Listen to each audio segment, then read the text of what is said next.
This episode of Recording Studio Rockstars is brought to you by iZotope, Native Instruments, Atom Audio, and SAE Institute Nashville. You're hearing my voice right now mixed through iZotope, RX, Ozone, and Neutron on Atom Audio monitors and headphones. Please check out our awesome sponsors using the links in the show notes below, and like and subscribe to our YouTube channel and leave us a comment. It's a great way for you to help support this show. Now get ready to rock. When we were doing the research for Ozone 11, I actually posted on a mastering Facebook forum. I was like, what makes a mix really hard to master? And one of the best responses, was like when instruments have sort of a conflicting tone. For example, you might have a vocal that's too bright, but a snare drum that's too dark. Yeah. And so you can't boost with just a typical mastering EQ, even mid-side, like they're probably both in the middle. So, what I brought to the team was, okay, we have this, stem separation, machine learning DSP already in master rebalance, and that's just doing gain. So, we figured out, let's take it a step further and not let you just change the gain of these stems, but really change any aspect of the stem that you could possibly imagine using all of the tools in Ozone.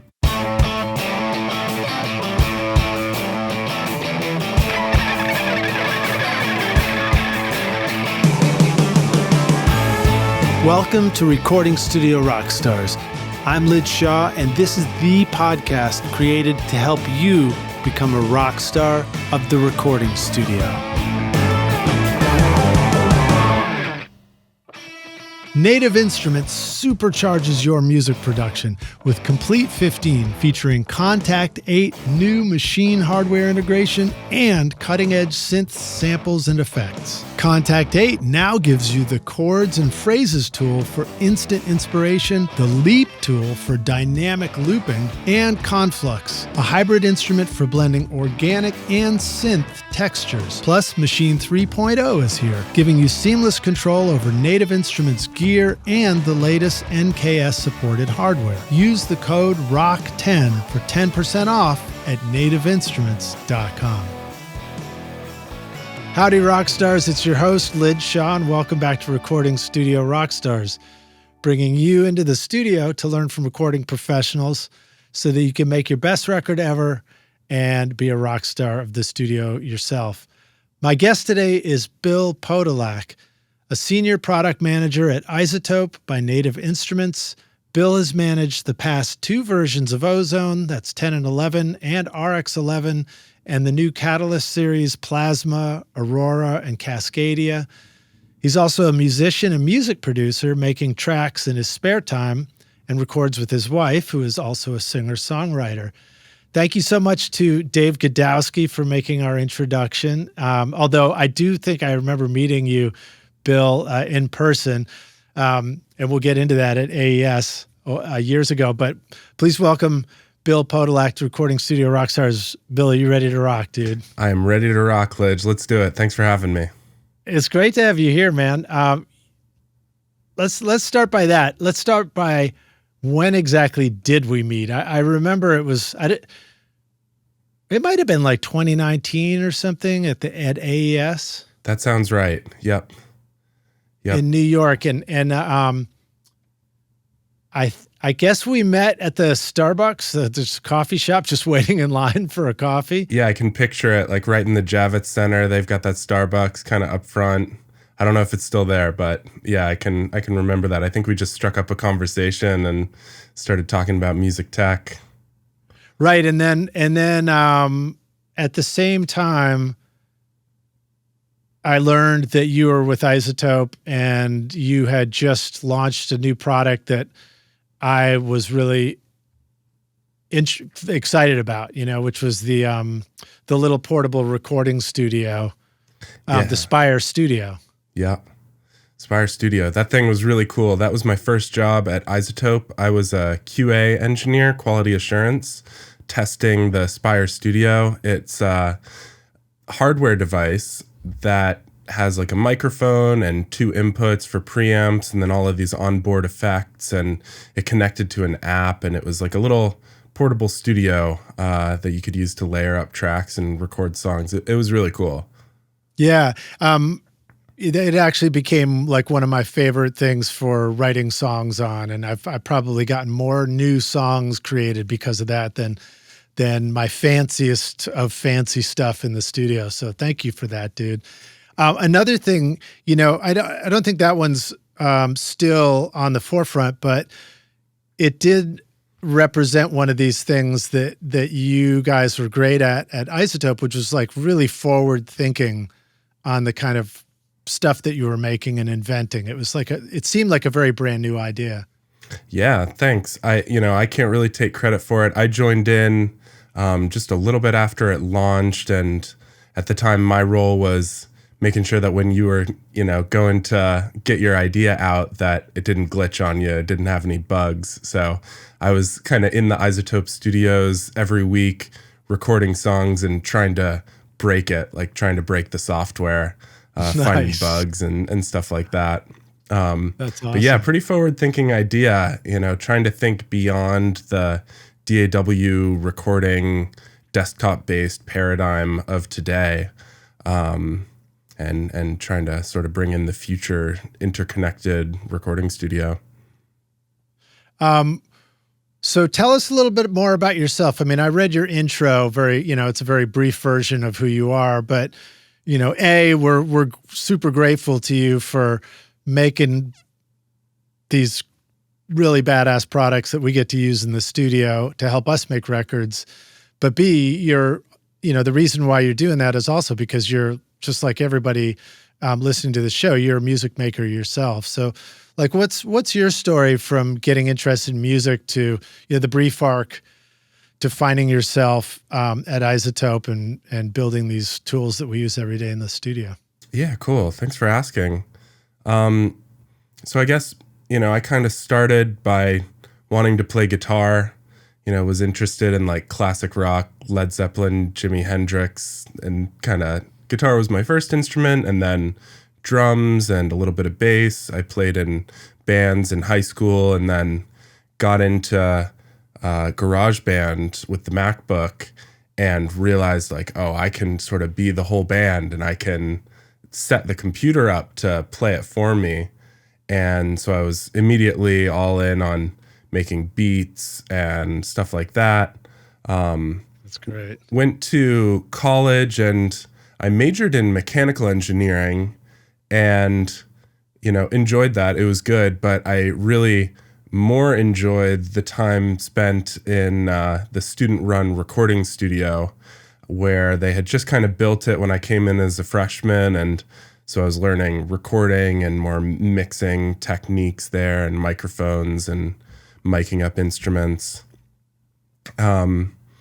I was really lucky coming out of college to be able to get a foot in the door of the music tech industry right away.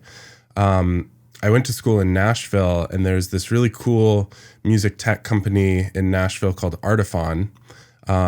They were a startup at the time, and I was able to connect with them because they had done an engineering project with my school before. So I started as an intern at Artifon pretty soon after they had launched their first product on Kickstarter. That was called the Instrument One. And it's this MIDI controller that is really adaptable and you can play it in all of these different ways and techniques. So I joined them and, they needed quality assurance and I needed a job and I was excited about music tech. So it was a win-win and I was able to really learn and grow a lot there. I think I remember that. So Artifon was almost like a rubber guitar surface or something, wasn't it? Yeah, it was like kind of like a it was either guitar. The size of an iPhone or it paired up with an iPhone somehow. Right, it paired up with an iPhone. So you could, it shipped with like a lightning cable and a USB cable, so you could use it as a MIDI controller with an app on the phone or connected to a DAW. And I really played a lot of Instrument One. Like I got really good at playing the Instrument One. You can find old YouTube videos of me like playing songs on it. I think I saw some Instagram posts where there was a picture of you with the controller right there. Yeah. So that was... And you were in school in Nashville? I was at Vanderbilt University. Oh, no way. Yeah. I know Vandy. Yeah. Go Doors. Yeah. Actually, I didn't know that part because I didn't go there. But, oh, yeah, right. Oh, yeah. I've never heard anybody call them just the Doors. I guess that's what you'd call them. I'm not a big sport guy, though, I'll be honest. Definitely more of a music and arts kind of guy. Yeah, that's how I feel about it, too. So a little bit of a story about that is when I moved to Nashville in 91, I specifically have this memory of driving across Vanderbilt campus in my crappy Ford Escort that was spray painted silver, like all silver except for the glass. And I was listening to RVU, which was your radio station, which was maybe still operating when you were there. Yeah. And they were like, okay, well, here's a new song from this cool band. It's called "Smells Like Teen Spirit" and they're called Nirvana. And so I heard them break that song for the first time, and I was like, and I just stopped my car and listened. It was so good. Oh, I can't imagine. That must have been such a crazy experience. Yeah, and RVU is still around. Actually, the recording studio I was talking about earlier was called RVU Records at the time, and it was like right across the hall from where the radio station was. That's great, man. And so what time frame was that? So I graduated in 2016, and so I was working at Artiphon from like 2017 and 2018. Well, I mean, of course, when I was listening to the college radio station, it was still broadcast over the airwaves, which I think is kind of rare for stations now. Although, are you up in Boston area now? I'm in Los Angeles, actually. Oh, you're in LA? Oh, yeah. Wow. Okay. I was in Boston before, but now iZotope is pretty, we call it remote equal. You can choose to work remotely, basically, if you would like to. So I ended up moving from Boston to LA. And did you go out to LA out of also an interest for you and your wife of just the music side of it and what's going on there? I actually met my wife 3 months after moving here. Oh, nicely done, man. Yeah, so, fresh off the boat. Right. We didn't, I went on one date with one other person, but then she was my second date, and I was like, oh, wow, this is it. We actually just got married in August of this past year. Oh, wow. Congratulations. Yeah, man. Thank you. That's great. It's exciting. And you guys have been making a bunch of music together for a while, right? Yeah. I mean, she's been in LA for 10 years, maybe a couple more. Her name's Christy Huff. She makes country pop music. And so when we were, starting to date, that was obviously a big plus, me being a music producer, her already being a musician. And I was almost a little starstruck. She's got songs with millions of streams on Spotify. And so I was like, oh, well, can we try, making a song together? And, we made one. We've made a bunch and put them out. And so that's a fun aspect of our relationship. Yeah, and then Rockstars, we have this in the playlist in the show notes too. So if you'd like to go hear the music that Bill and Christy are making, and then there's a bunch of stuff that I think you just did on your own too, maybe that is instrumental, but it's all in there. It's really cool stuff, man. Thank you. You seem to really have a handle on how to embrace, the digital tools for making music and have that quality of dance track to it, but of pop production. I'm guessing that you're probably pretty adept at using native instruments and Contact and being able to play sampled instruments really well. Yeah. There's still a lot to learn. It's such all the Contact instruments, it's so deep. It's massive. It's been around for a long time too. Yeah. I mean, it was deep in the very beginning. Yeah. Right. It's a pretty incredible piece of software for sure. And all of the, just the way it acts as a platform, Contact does, and people can build businesses on Contact making instruments Yeah, that's a pretty fascinating thing. I've sort of picked up on that. Yeah. Because you can make your own instrument or sample pack or something and then it allows you to sort of create a whole wrapper for it. And then you now have an instrument that you could make available to people to use. Yeah. That's cool, man. Have you ever made any instruments of your own? No, I haven't. There's so many to already explore. Yeah, right. I got to keep myself from not purchasing, too many. All right. So you were at Artiphon here in Nashville and then ended up out in, I guess, Boston maybe after that, and then LA. Was there sort of you talked about being in the iZotope studio. So maybe that's part of your studio journey too, if you feel like talking about that and some of the studio environments that you've found yourself in, and stuff you've learned there. Yeah, sure. So iZotope used to have this office in Kendall Square in Cambridge, Massachusetts. And it had one of the most incredible listening, mastering rooms, that I've ever been in. I've been in some really good ones, but that one was really excellent, like giant PMC speakers and a whole room that was built from the ground up and acoustically designed to be, as good of a listening environment as possible.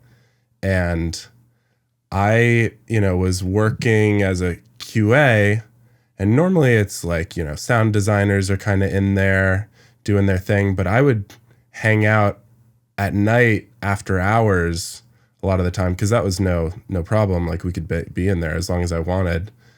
And being able to just spend hours listening to like mastering grade speakers in a mastering grade room just opened my mind to like high fidelity audio in a way that, I wasn't aware of before.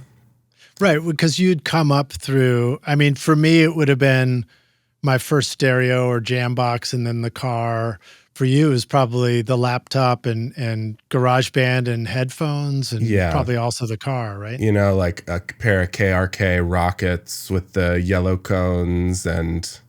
Not a bad place to be. Yeah, good speakers, but the ones in the iZotope studio were like cost more than my car, each. Yeah. So it's a whole different type of echelon of fidelity. So that was a super formative aspect of my journey, just being able to spend a lot of time listening to, and I think like part of what really good speakers do is they expand the dynamic range of quality that you're able to perceive.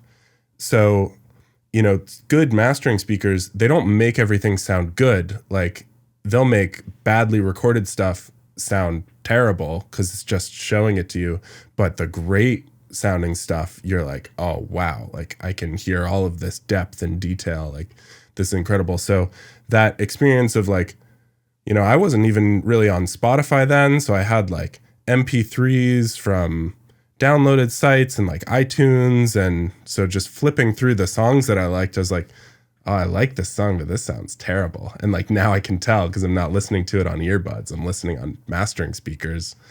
Yeah, that's something that I felt like I've noticed as I got more serious about the speakers in my studio. I remember thinking like flat-ish speakers were less excited sounding, and then like my new setup here is one that's designed by a studio designer and it's, laser aligned and all that. And it really does sound incredible. But like you said, you can tell when something is super compressed. You can tell when something's dark. You can tell when it doesn't have the definition, and then you put on something else and when it leaps out at you, you're like, oh, you know what it is? It's like what you said. It triggers something in your head and your ears where you think, oh, that's possible. Mm-hmm. So there's you want to aspire to try and get that sound. Yep, totally. Sorry, man. My enthusiasm will just take over. I'll just bum rush the whole show and do all the talking. No. I feel the same way. Continue. And I guess the other aspect of that time for me, I had a real issue with perfectionism in my productions. I feel like this is probably common with people. You can tell as a beginner that your stuff is not as good as your heroes. And so Which is frustrating. It's frustrating, and you're tempted to like put a ton of time into one production when really you would be better, your time would be better spent finishing it, putting it out there, moving on, and like doing something else. Yeah. So I forced myself to produce and finish and release one song every month. And I did that for about 2 years. And that's smart. I would get to the end of the month and I'd be like, oh, I've got this song. I really like it. I feel like it's 95% finished. I'd be like, let's just put it out. And I never regretted doing that. I was never like, oh, I really should have gone back and like worked on that last 5% because it just doesn't matter. It didn't, at least for me in the grand scheme. And so that's, you had mentioned some of my like electronic music. I produced under the name Click Track, one word. Yeah. And so, those songs 2017 to 2019 was a song every month. Do it, finish it, move on, do another one, keep trying to kind of grow. At iZotope, mixing just got even smarter. Introducing the new iZotope Catalyst series, Plasma, Aurora, and Cascadia, designed to transform your sound with intelligent processing for dynamically precise saturation, reverb, and delay. Plus, Neutron now features 3 new modules and an upgraded AI-powered mix assistant to help you get killer mixes with ease. Use the secret code ROCK10 to get 10% off the Catalyst series, Neutron, RX, or any of iZotope's incredible plugins at iZotope.com. And it's smart because if you think about it, like if you're like, oh, I need to do a 12-song record, now you've given yourself a whole year. And I can almost promise you by the time you reach the end of the year, you won't feel like it's ready. Yeah. You know what I mean? So it's smart to do it a single at a time that way. I mean, another way to think about it is people might think, oh, I'll make the record and then I'll release one single at a time. And now for 12 months, you're just releasing one of those songs to put the record out. And how much smarter it is to just finish a song each month and put it out. There's your single. And after 12 months, now you got a record. You just say, yeah. Oh, by the way, that was a record. Right. So talk about you're joining us from a home studio right now? Yeah, I've got home office studio set up out here in LA, just in the little condo we're living in. Yeah, so it's probably typical home studio challenges and tiny space and all that kind of stuff, right? Yeah. So I've got some speakers that I'm really happy with. I've got the Genelec 8341As.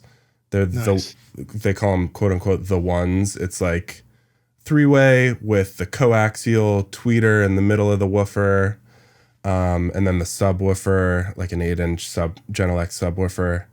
And like this, it helps a lot because it runs the sweeps and then it EQs them, and it like the way that the subwoofer connects to them, like it does the crossover for you and kind of figures that out. It even like changes the phase of the subwoofer so that it all tries to reach you at the same time. So the sound is pretty good. The low end is not great. I think I need to experiment with maybe moving my subwoofer in the room because it's like a little bit light where I'm sitting, and then I move to the side and it's like, oh my gosh, it's shaking my head. Right. Well, it's probably tricky in a small space anyway, right? Yeah, it's not a very big room. It's like a. Have you done that a number of times and discovered that, like, despite it being tricky, there is still like a best location for speakers in a small space? I haven't done too much experimentation with it, just because, like, my desk is all. It'd be so hard to like take apart and move and put it back together. And I'm like looking out a window, so I don't want to not look out a window. I know that's a tricky part of sometimes about thinking about arranging our studio different ways. You're like, but this is the way I actually want to be in the space. Yeah, right.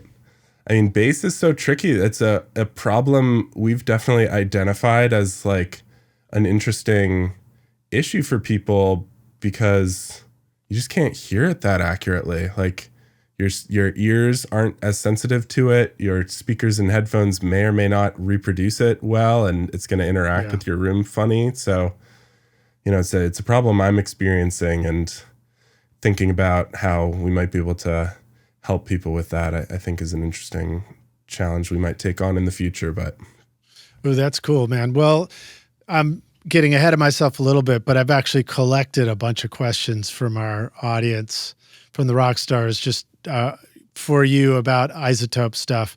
So I'll jump into that in a little bit.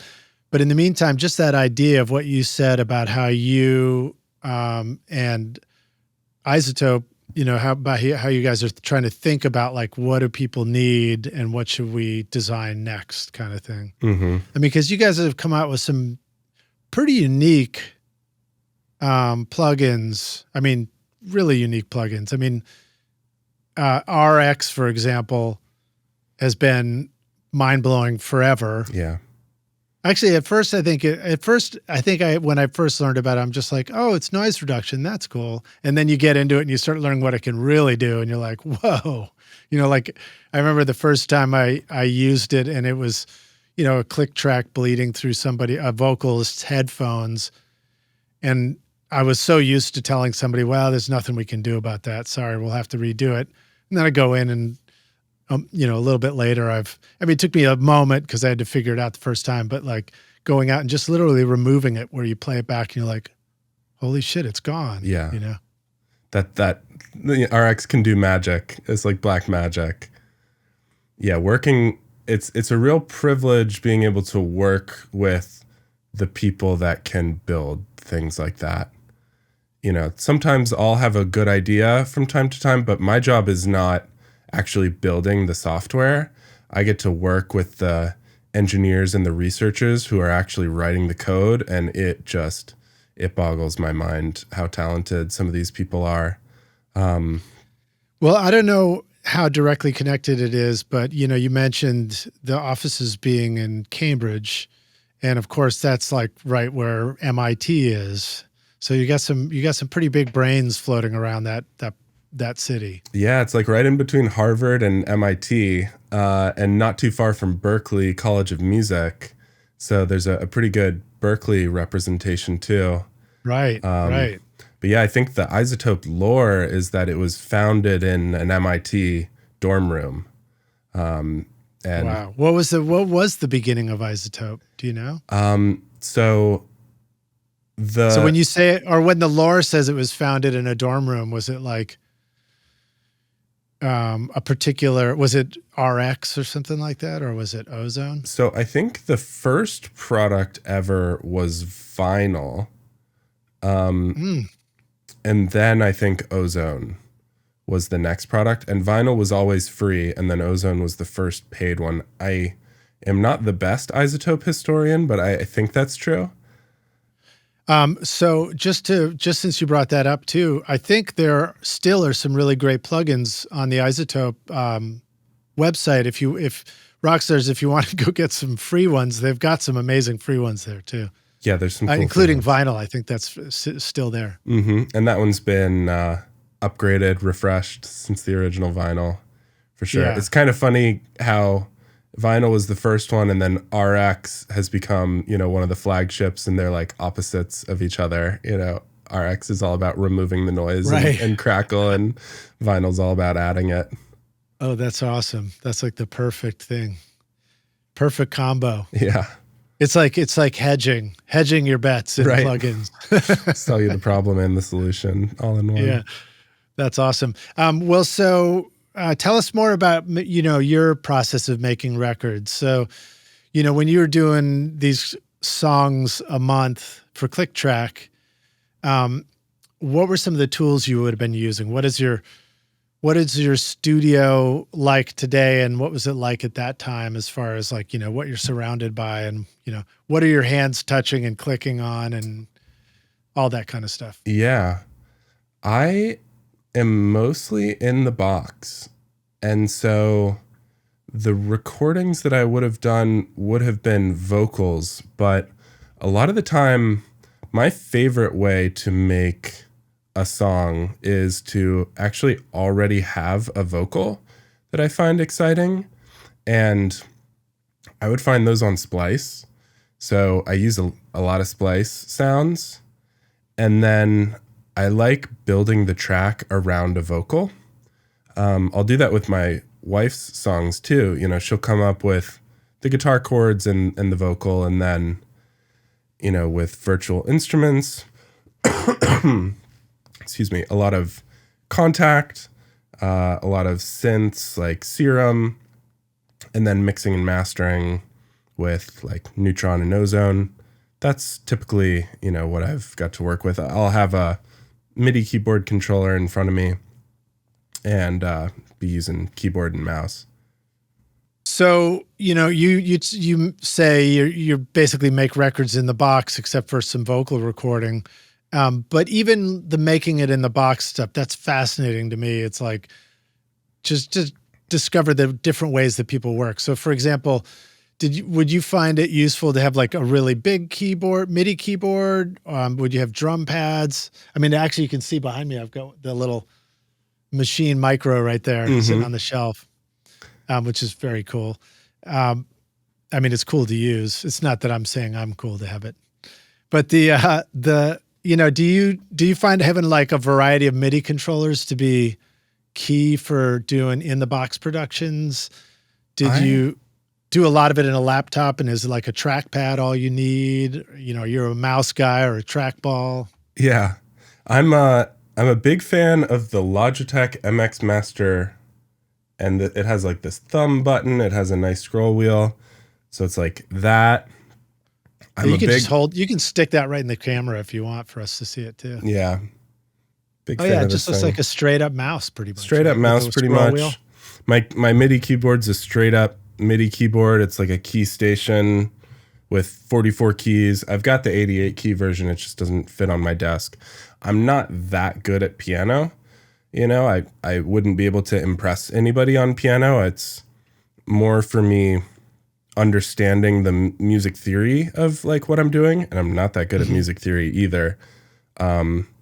Like one technique I like to use, which is, I don't know, people may look down upon this and I don't blame them. I'll transpose my keyboard so that C is the root note of my song, so that I know like, okay, this is always what a minor looks like, and this is what a chord progression 1-5-6-4 or whatever looks like. And I kind of know what chord progressions I like, and I know what modes I like. And so the keyboard for me is less about playing it and more about seeing it and like understanding what I'm doing, and then just getting the idea into the computer. And then I do kind of click the MIDI around a lot. Right. So let me say that back to you. So what you're saying is you're reminding us that if we don't know how to play all these different keys on the keyboard, but we kind of have we can figure out what sounds cool in the key of C, or we know what the chord relationships are, we can just take, but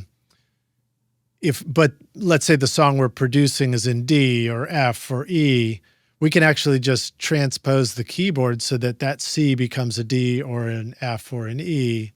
And then you get to play all the same chord shapes, but you're in a different key, right? That's how I like to do it. Yeah. It makes it easier. I think that's smart. And I mean, again, it's like, it's cool that everything's so flexible so you can kind of figure out what works best for you. I'm sure somebody who learned to play in all the keys would be like, that makes me crazy. Yeah. I gotta play in the right key. But, the other thing, it also reminds me, there was some famous piano that was built for somebody where there was a shifter that would actually do the same thing on an actual grand piano. Oh, wow. And I think it would shift it so that like he could always play in C, but it would be every possible key. Like a real acoustic piano? Yeah, and it was probably somebody who called themselves a pianist. So maybe you are a pianist, man. I kind of think about it like making a song is so hard. There's so many aspects to it.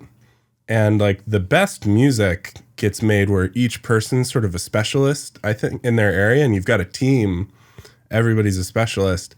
And so I'm not that good at writing lyrics, for example. You know, I am not that great at writing melodies. I like chords. I like the mixing and mastering. You know, I like the production of it. But I'm happy to, you know, be flipping through Splice looking for interesting sounds or interesting vocals and kind of outsource that part of it. I'm happy to pull up Acoustic Strummer in Contact rather than pull out a mic and my acoustic guitar and try and do it myself. So let's talk about those two things for just a moment. Yeah. Because again, it might seem every day to you, but I think to us it's fascinating. So when you say flipping through Splice, are there actual, like, are you using a scroll wheel and doing it? Are you arrowing through samples? Is there a process that's pretty fast for you to be able to audition?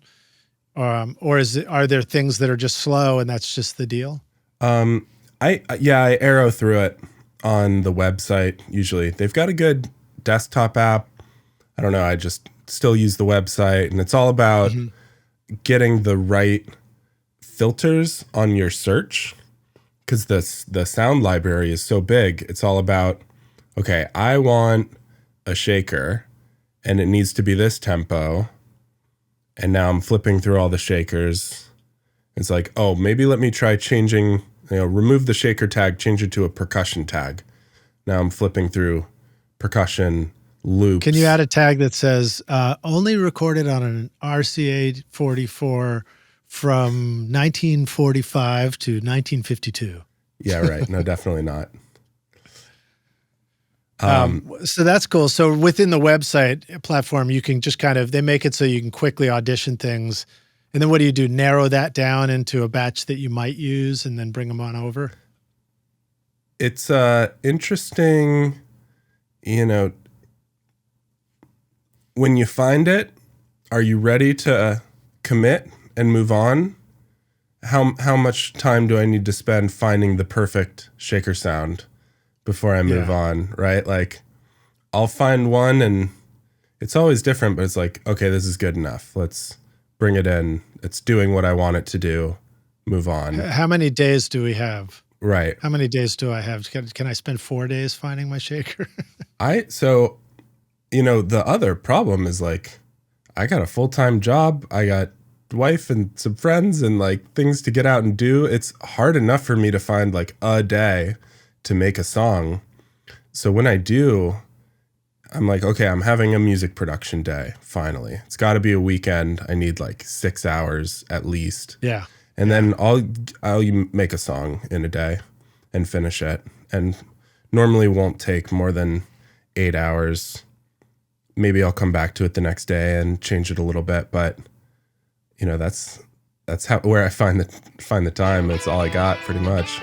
Dreaming of a career in audio or the entertainment business? SAE Institute Nashville, in the heart of Music Row, offers hands-on programs where you'll learn on professional-grade gear with industry pros, learning through real projects, not just lectures. Explore studio production, live sound, audio for film, and a whole lot more. Or take the entertainment business program to learn about contracts, promotion, and more. With diploma, associate, and bachelor's programs, there's a path for you. Book a tour today at nashville.sae.edu or call 615-244-5848.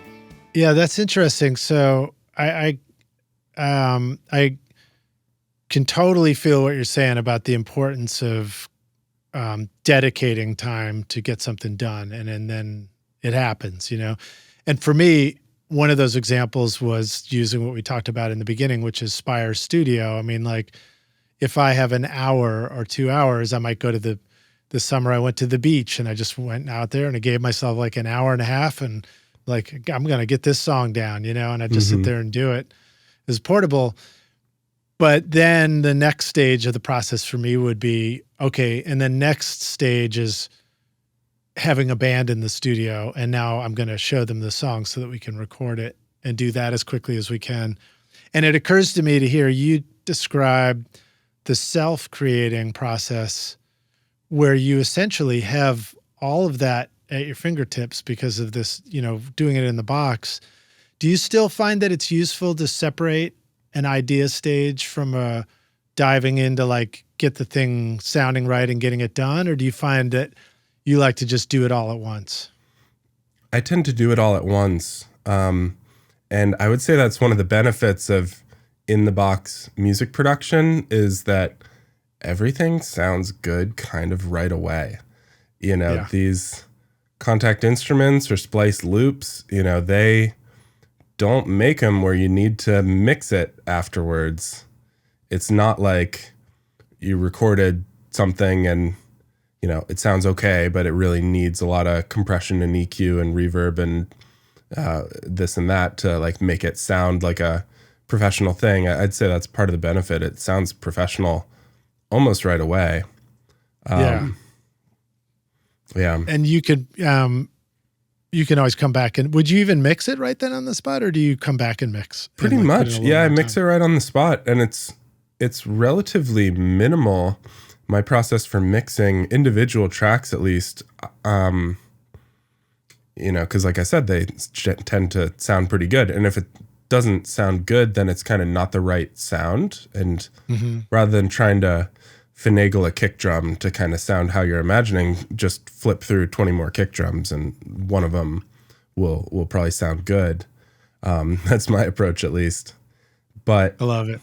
I'll do the production and get the song kind of good. And then I will do a mix down where I'm really keeping an eye on levels and how I'm hitting the limiter and controlling different buses and carving space out of certain instruments so that they're not conflicting with the drums. Maybe that's an opportunity to ask you about using Neutron too, because I think that's one of the features that it seems to specialize at. Yeah, Neutron's got a couple of really interesting ways to dig into that. One is Unmask module. So that takes a side chain from, say, a vocal, and then you'd put the plugin on, say, your instrument bus. And so then when the vocal will sing, it will carve out space in the frequency spectrum so that the vocal will kind of sit in a little better. You can also do some interesting sidechain compression workflows. And then the new tools that we added in Neutron 5, we've got some really cool compression with this soft clipper, multi-band, mid-side, and transient sustained soft clipper. And then also this upward compression module we call density. So that's actually just my new favorite clipper and compressor, which can be pretty useful for, I'd say, drums with the clipper and then vocals with the density module. That's definitely my new go-to for like bass and vocals. That's cool. I don't know if I haven't dived into the density module yet, so I'm looking forward to checking that out. Do you feel like you get a nice head start on everybody too, because you get to learn how to use these cool tools from iZotope first? Yeah, sometimes, yeah. Yeah. And so, one of the questions that I had written down too was, which is sort of going back to what we talked about, which is how does iZotope, develop plugins to address real world challenges for music makers? And it's that idea of like how to have this vision for what do we need. And you're talking about releasing stuff now like Neutron 5 that brings these new tools in. Do you want to talk a little bit about that too, about the intersection of using them as a music maker, but also thinking about like, well, what do we need? What do I need? And what should we work on next? And then also just what element of that is some brand new thing that has never existed for? There must be a balance between fundamental sound shaping techniques and combining them in useful ways versus something that's just brand new and has never been done before sonically too. Yep, totally. Okay, there's a lot in that question. That was probably a lot of questions, yeah. That's cool. Take any part you want. Okay, cool. So how to identify sort of the right thing to build. The best place to start is a good problem. This is typically how my job is best done. My job is a product manager. And so what I'll do is I'll go out and talk to a lot of people who are mixing and mastering. Let's say we're building a new Ozone. Mm-hmm. Talk to a bunch of mastering pros, talk to producers who aren't mastering pros but want to sound like, they're getting professional mastering. We're really fortunate to have a really great group of beta testers who are across the, range, a lot of professionals in there, and they're super helpful. So we'll talk to them a lot, and we'll try and pull out themes. We'll try and pull out consistencies across their responses to understand problems that are affecting sort of a wide range of people. Because that's the best thing, like a very prevalent problem that I can come to the engineers with, be like, here's something people are struggling with. Here's how the existing solutions today are falling short. Like what could we come up with to try and build something that'll help solve this problem? And this is when you open the iZotope product plugin and you use Product Assistant. Yeah. It just gives you a few suggestions. Right. Just talk to ChatGPT about it. ChatGPT tells me everything. Sorry, continue on. I could probably make AI jokes all day long, so I'm going to just let you keep going. And sometimes the AI really helps. Like, another aspect of your question was like, okay, well, we have the audio engineering fundamentals, EQ, compression, dynamic EQ, multiband compression.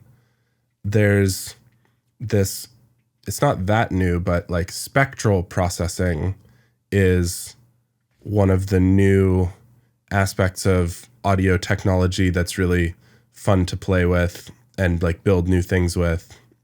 Now, should we think about that as, what RX has always been, or is that like, is spectral processing like, sure, RX is the basis for it, but we're talking about something new and advanced and how that's all number crunched? So RX uses a bunch of spectral processing in its noise reduction tools. So like spectral denoise, it's a spectral process. But how I was saying, like, you got compression, you got multiband compression.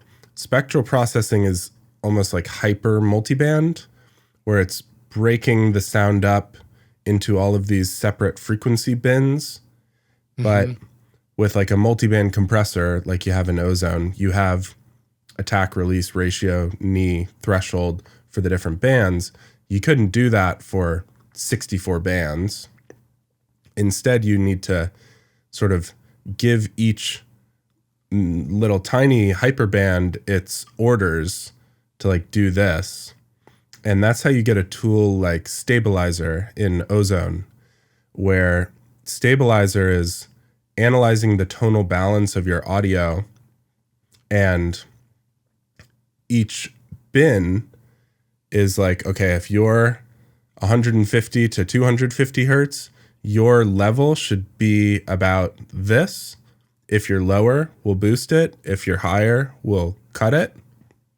And so you've got this, all of these things working together to try and get your song tonally balanced. Really, you're talking about like that intersection of something we're really familiar with, like EQ, but a way of taking advantage of digital processing.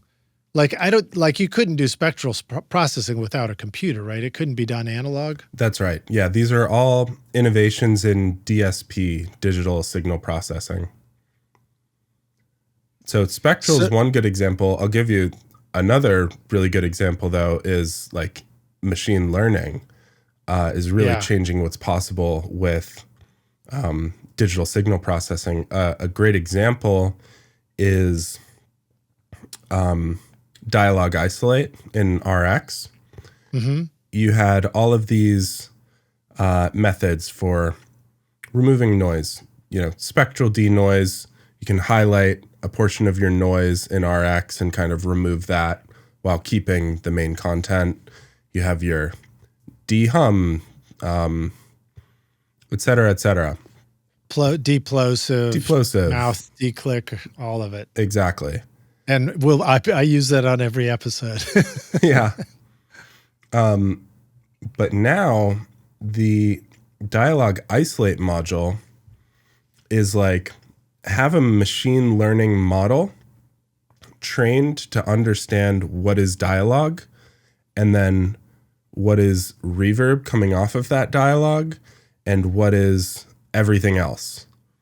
And then give you 3 sliders for the gain of the dialogue, the reverb, and the everything else, which is like noise.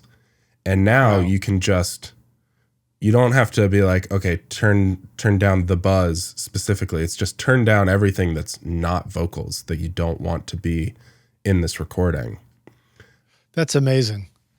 Yeah, this stuff, I don't know how useful it is for me to just keep saying this over and over again, but RX is magic. I mean, like the stuff that you guys make, I have said that many times on the show. It's like having a magic wand. You can just wave it and your audio sounds awesome. So that all comes from the spectral editing as a new form of processing. Well, so that's the machine learning, right? Machine learning, yeah.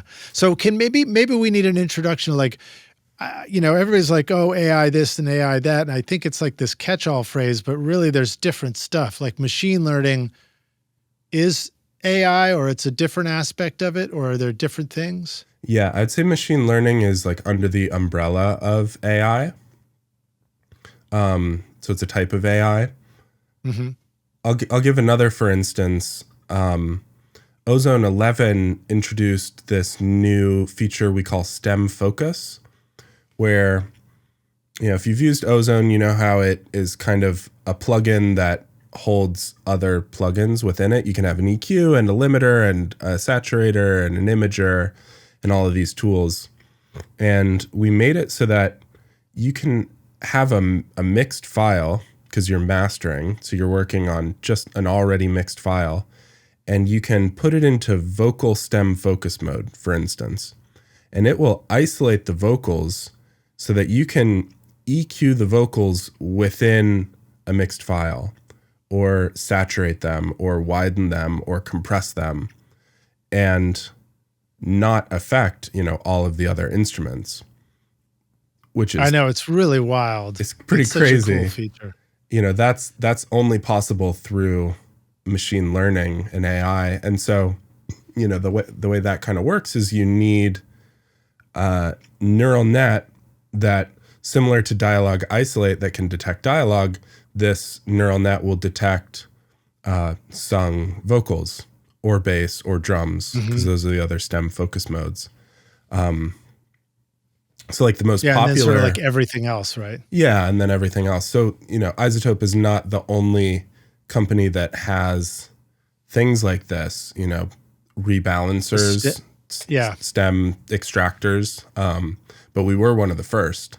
RX was... Well, and what's so cool about what you just described in Ozone, that was a reminder even to me just now doing the interview, is master rebalance gives us this ability to take a finished mix and in the mastering process, adjust the levels a little bit more, which I was just raving about. I mastered a record that has recently come out for my band. It's called Aurora Rockstars, and I'll put that in the show notes too, in the link, so you can check it out if you're curious. But I did that very thing. Like I was like, oh, I wish I had a little bit more vocal here, and rather than trying to dig up the old mix and go back in, I just did a little adjustment, a little more snare or a little more bass or whatever.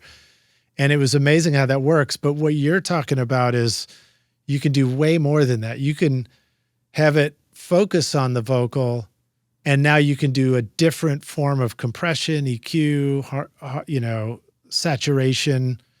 I guess you could probably put reverb on it. Yeah. You can pretty much do whatever you want, right? Right.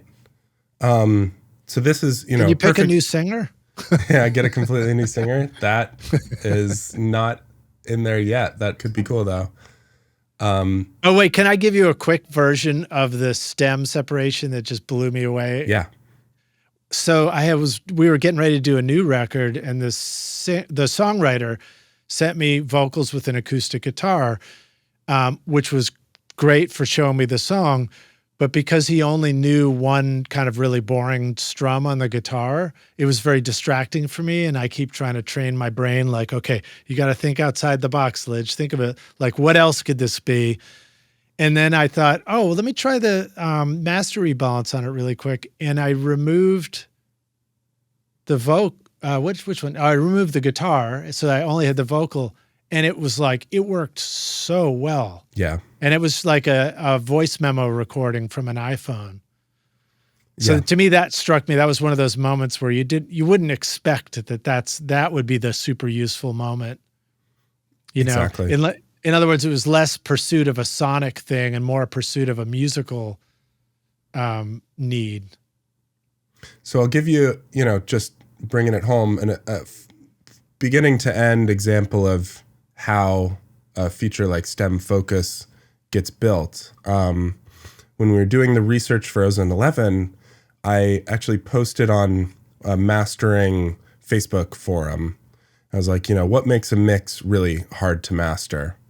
And one of the best responses, was like, when instruments have sort of a conflicting tone.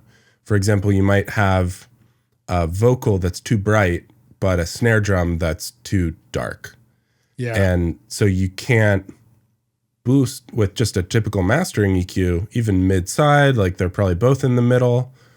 So, what I brought to the team was, okay, we have this, stem separation, machine learning DSP already in master rebalance, and that's just doing gain. So, we figured out, let's take it a step further and not let you just change the gain of these stems, but really change any aspect of the stem that you could possibly imagine using all of the tools in Ozone. That's cool. I like your thinking of just like find out what people really need or want.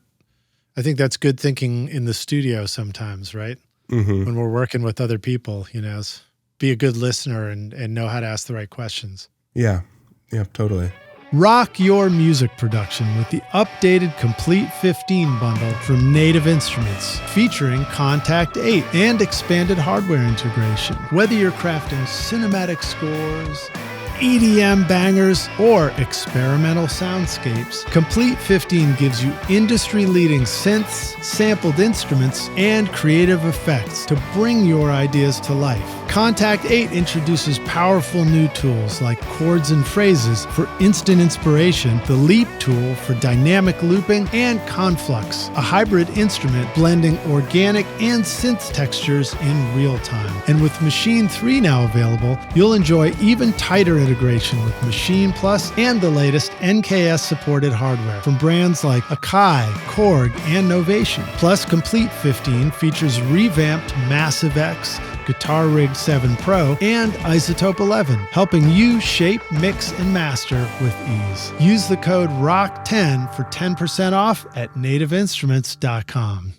Hey, Rockstars, we're back now for the jam session. My guest today is Bill Podolak, joining us from LA, but he's also been in Boston. He's also been in Cambridge. He's been all over. Bill, you ready to jam, dude? Yeah, man. Let's jam.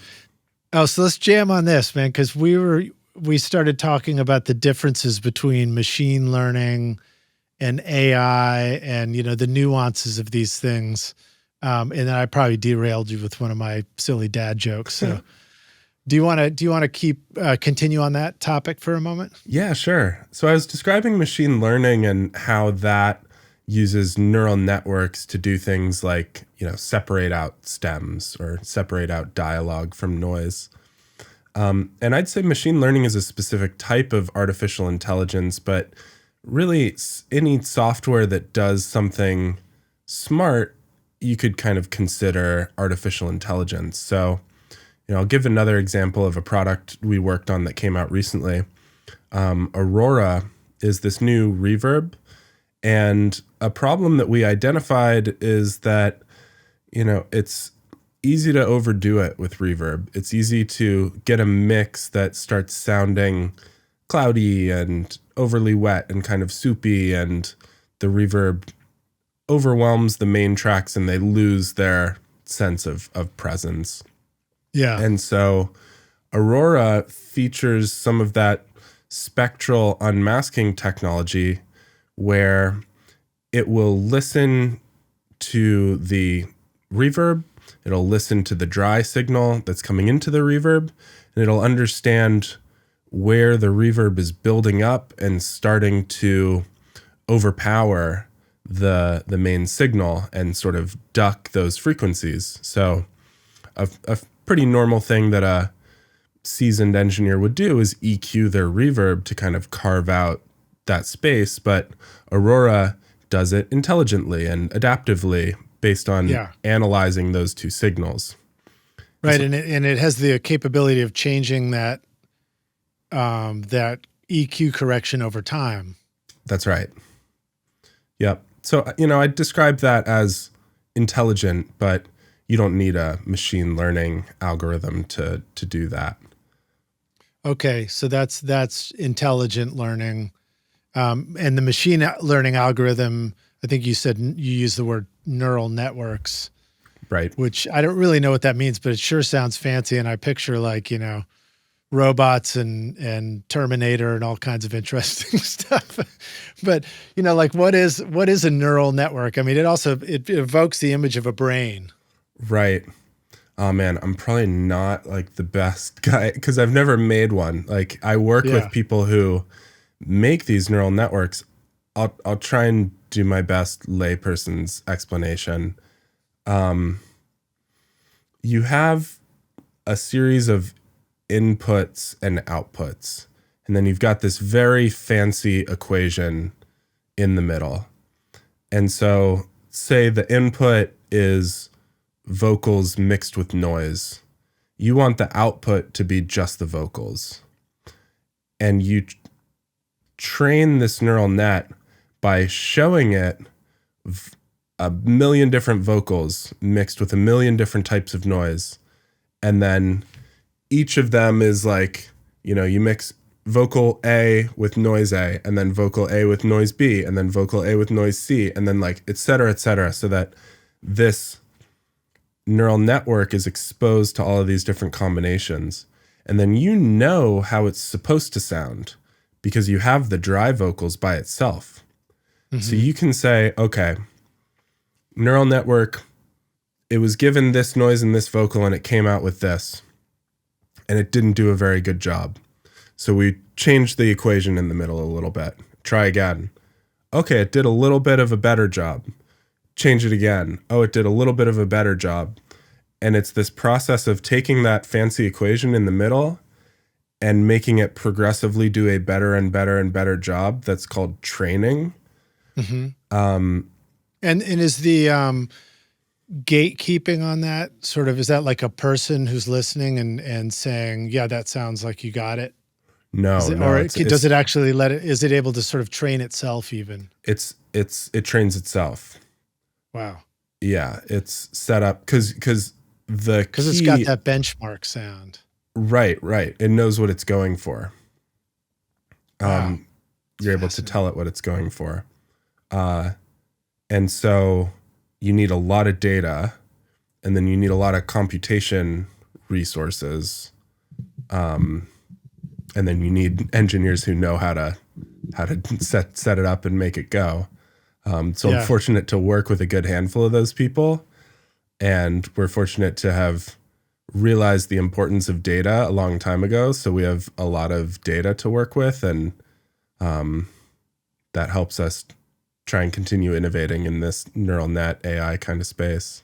That's fascinating. So I'm sure the people that bring that kind of,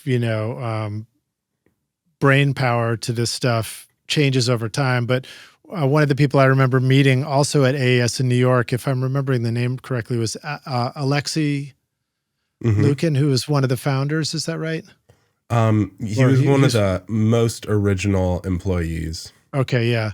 Yeah, and I ended up doing a video with him there, to explain how you could remove click track from an acoustic guitar mic based on a question from the audience. And it was just, he did a great explanation of that. Well, and then it's interesting to hear you describe, like, you're doing the best to give a layman's description to us, but describing yourself as, a peer to us in that way. But yet you have figured out and learned how to interact with the music community, get feedback on like what people need, be able to take that to the people who know how to design, the ones and zeros to turn into musical sounds, and then, bring all that together. That's exactly right. That's kind of what a product manager is. I'm combining a really deep understanding of the customer and like the market landscape with a decent enough understanding of the engineering, and also, the business of it to go ahead and build these products and hopefully have them satisfy everyone involved. And I'll tell you why kind of the engineering side of that is important. It would be really nice to have unlimited time to build these products. But we're a for-profit business and we have deadlines. And so, it's kind of like, how good can we make this new version of Ozone in like, I don't know, a year? And so if we try and build something that's could be really cool, but gonna take a really long time, you don't want to end up in a situation where you're forcing engineers to like work long hours. We call that crunch. So there's, a way of seeing how the software works so that we can add features that are really going to satisfy users, but do it in a way that's going to be feasible for the engineers to build. Yeah, that makes sense. I mean, when you're talking about the importance of data for these training models, I imagine more time typically means more data. And so that can be really appealing. But at the same time, even AI and machine learning is plagued by the same, perfection is the enemy of done problem that we are as musicians in the studio, right? Right. Yeah. It's like even the bots need to learn how to iterate and be willing to just get something going and know that the next one will be an improvement. Okay, so Bill, you were talking about Aurora, which is part of the new Catalyst series. Tell us a little bit more about that, because there's some other cool plugins that are involved in that. And what is the Catalyst series and why'd you guys make it? Okay, cool. So the Catalyst series are 3 new plugins that we just released this fall, and they're a bit unlike Ozone or Neutron or RX, which are already collections of tools. And instead, it's just one thing, but it does something cool and new, and we hope it'll kind of catalyze people's mixes and masters and help them do that even better. So I mentioned Aurora, that uses some really great reverb DSP from Exponential Audio. This kind of these world-class reverb algorithms that we combined with our adaptive spectral unmasking to make a reverb that keeps your mixes clean and clear. And then the most recent is called Cascadia, and it's similar to Aurora, but it's a delay with that adaptive spectral unmasking that kind of removes the clutter and distraction that can come from typical delay algorithms when they're clashing with a vocal. Yeah. And then Plasma brings in saturation and that sort of thing. Yeah, And it does a totally. remarkable job of it too. Oh yeah, did you try it out? I think Oh so yeah. too. Yeah, It sounds definitely. good, right? It does sound really cool. So I've got lots of questions too around the variety of there's some cross product or cross platform methods that iZotope uses so that you can try out. You could be an Ozone. Granted, RX is a little unique, but Mm-hmm. you could be in Ozone, you could be in Neutron, you could be in any of the Catalyst plugins, and some of that dashboard is going to feel pretty familiar now because you guys are trying to stick to a recognizable set of tools and knobs and buttons to use. But one of the things that gets used in those is this idea of not sort of presets, but like with tools like Audio Lens, where you can measure songs that you're interested in. So you can, and maybe we want to talk about that a little bit too, but we can begin to build our own collection of like what we think about certain songs or what songs seem right to us. And we can bring that Audio Lens measurement into Ozone to apply that to, a mix that we've done, for example, or an individual sound. I guess it could just be an individual instrument, which is kind of what Plasma does a little bit, because you can, if you've got a piano or something, you can go begin with the piano preset. If I'm remembering that accurately, correct me if I'm getting the description wrong. Yeah, that all sounds accurate. Yeah, but so how would you describe that? Like, what is it that I'm describing, and what is it that's unique about iZotope in that process of having things that are kind of measured and goalposts or guideposts Yeah. that you can use to start getting the sound you want? Yeah, totally. So let's talk about Audio Lens and Ozone Master Assistant a little bit. So for those of you who maybe aren't aware, I'll just give the context. Like, Ozone is a mastering plugin, and it has this AI master assistant that will analyze your track and set up custom mastering processing based on your song. And it's basically like a preset, but it is a preset directly for your song. Mm-hmm. And this goes back to what is intelligent AI versus what is machine learning. The AI aspects that I'm about to describe, don't require neural net, but is doing something intelligent. The way it works is it will analyze all of these properties of your mix and use the processors within Ozone to move you towards a target. So let me be a little more specific. Tonal balance is a really important part of mastering. You want your bass and your mids and your treble to all be generally, in a good listening level. And that may be hard to achieve, especially if you don't have great speakers, et cetera, don't have a great room. Right. Like you might not quite accurately hear these different aspects of the EQ of, the frequencies of your mix and. Right. You can't trust what you're hearing. But, Ozone is not listening through speakers in a room. It's quote unquote listening to just direct digital stream. So it's, it's like a AI powered second set of ears, second opinion. But anyways, it's listening to your balance of frequencies. And then we've told it, okay, here we've gone and listened to, say, 100 great pop songs. Said, okay, on average, what is the tonal balance of these great, successful pop songs? And then if it knows that tonal balance and it knows your song's tonal balance, it can set up an EQ to make your song's tonal balance more like the average of the 100 great pop masters. Mm-hmm.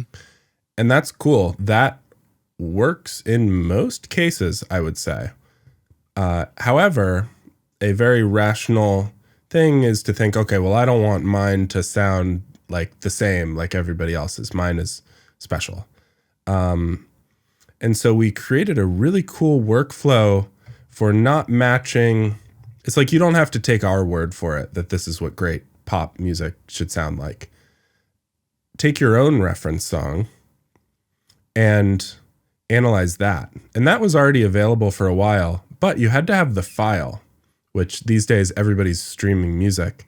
So that's another example of like an identified problem.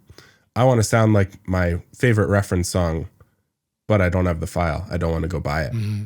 So AudioLens is this separate application that just listens to the output of your computer. And so that means you could stream Spotify, YouTube, Apple Music, anywhere off the internet, SoundCloud, whatever. And AudioLens can then analyze the tonal balance of your reference song without needing the file. And then that, call it a target tonal balance, shows up in Ozone, and now Ozone can match you to that. But now taking it one step further, Ozone doesn't just match the tonal balance, it will match the stereo balance, like mid to side. It'll match the microdynamics across multiple bands, like how punchy it is. It'll match the loudness, and it can match the vocal balance. That's the newest thing in Ozone 11. So all of these properties of audio, able to measure your song, understand what your reference song sounds like, or what this combination of great reference songs sounds like, and move your master towards that. And again, none of that requires neural nets, but it is intelligent, right? So that's like the AI aspect of it. Yeah. Well, so, something that's fascinating to me is I'm listening to you talk about, an AI tool that gives you what you said, like an additional perspective on this music that you're making, and the fact that we might have a room which is presenting challenges to our perception of what's coming out of the speakers, because that's the way the world is. That's the way acoustics in a space can be. So, because I think sometimes we first think about the mastering assistant in Ozone or some of the iZotope things as trying to do it for us. And what occurs to me hearing you describe it is just that reminder of like, we've had VU meters and visual tools in the studio for ages, and that's all part of making records. And so it's all about combining what we're hearing and what we're experiencing, but having the advantage of these visual tools and other things that help point us. It's like a compass that points us in the right direction, so that it gives us an added perception. I mean, like, you'd go to somebody's fancy mixing studio and they'd have the great Duro meters on the console, or mastering studios, or you have like a Lisa Zhu and a stereo, I don't know what it's called, where it's like stereo scattered dots on the screen and stuff. So, all these meters, like a phase meter. And they were all things that basically just give you another level of insight to help with what you're already trying to hear and the decisions you're trying to make. So do you think it's fair for us to consider some of this stuff also a version of that, where it's like it's giving us like a compass to point at things, and then but we should still be ready to jump in there and make some decisions of our own with our ears? Yeah, that's exactly right. Insight is a good word. I like how you landed on that, and that's like what the metering suite that we have is named, with all of those things that you're exactly. describing. Yeah, exactly. I use that one all the time.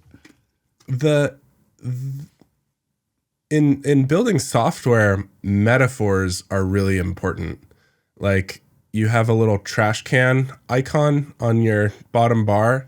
Like, that's a metaphor. It's not really a trash can, but it does like the same thing as a trash can. The assistant metaphor, it's meant to be assistive. It's supposed to be like a studio assistant, or it's trying to help you through. So it's it's there to help. It's not trying to like do it all for you. And that's something, where I still think we have room to continue growing our assistants, is like making them work better for the people that are skeptical of quote unquote AI mastering, auto mastering. And I think one of the best parts about Ozone and the mastering assistant is that it'll set it up for you and then give you 100% complete control over everything within it. Yeah.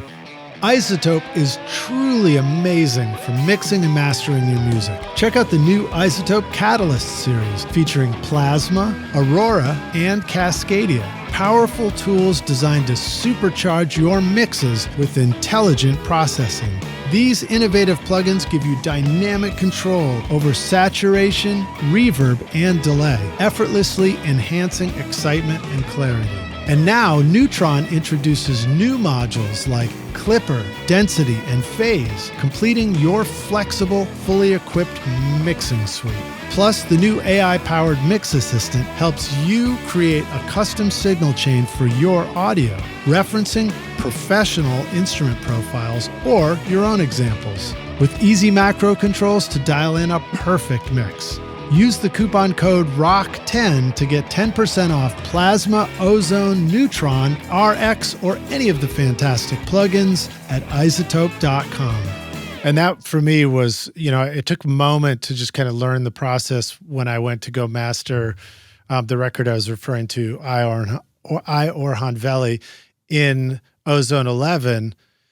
But it was like, okay, so you take a song, go to the loudest part of the song, and then you press the assistant button, and it takes a moment and measures, it basically listens to what your source is, what the material is that you're working with. And then it makes a best guess. Okay, this seems most similar to this style of music. And then I guess that's a question we could keep asking you too, is what if the labeling of the style of music doesn't really make sense to us? What would we do if we wanted to be more customizable about it? But I'll go back. And then once it's done these suggestions, then you click over to the settings screen instead of the mastering assistant. Well, on the first one, you've got some simplified sliders and stuff, which you can adjust to just hear like more or less of everything. And then you can go deeper and dive right into it. And it looks like traditional Ozone with modules and everything. And you can get like deep into each sound if you want to. Right. But it was like, it was a cool process of doing that. And I felt like for me, what I did is I start with the assistant. It was always like, oh, wow, that sounds like, wow, that's huge, And then I might be like, all right, well, maybe, but then this or that or the other thing is not quite what I had in mind for it. So then I just go through each of the mastering assistant settings on that first screen and just kind of like pull it back, bring it back up, and park it where it sounded good to me. And that seemed to work, just kind of going through. I forgot how many it was. I think you just listed them. It was maybe 5 to 7 settings on that screen before you go deeper into the individual modules, right? That's right. Yep. Along with the target, which you were talking about, what genre is it? Yeah. That is like the most important thing to make sure it gets right. Because sometimes it doesn't get it right. I've had it pick reggae and jazz on a rock song at times. Right. And then I might have thought like, well, that's not right. And then I flip to something else and I come back and I'm like, yeah, but it sounds pretty good. Mm-hmm. And it thinks it's a reggae song. Maybe this track is more reggae than I knew. Yeah. Well, right. And that thing's kind of funny. I mean, so I'll say, going back to AI versus machine learning, distinguishing a genre is a neural net doing that. Right.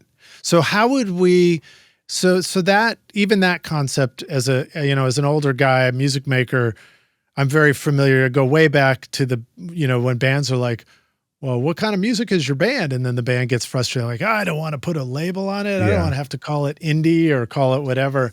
So that's like a classic frustration for creatives and music is, having to label yourself, that balance of I'm super unique versus this commercially understandable concept or whatever. Yeah. So what do you think about that in this kind of picking and choosing the target? And do you have any more to say about how we could create our own targets that make sense for the record we're about to do? Totally. It's an interesting problem that we've known about and have kind of chosen not to invest time there. I'd say the most vocally unhappy about having to select the genre is probably the EDM community, who a lot of people don't even want to be called EDM, and that's the genre in Ozone. Right. It's like, EDM, electronic dance music, but house music is going to sound very different from drum and bass, is going to sound different from dubstep. So, it's tough to put a label on things. Yeah, we're musicians. We're a needy bunch. Yeah, but I think it's a fair criticism.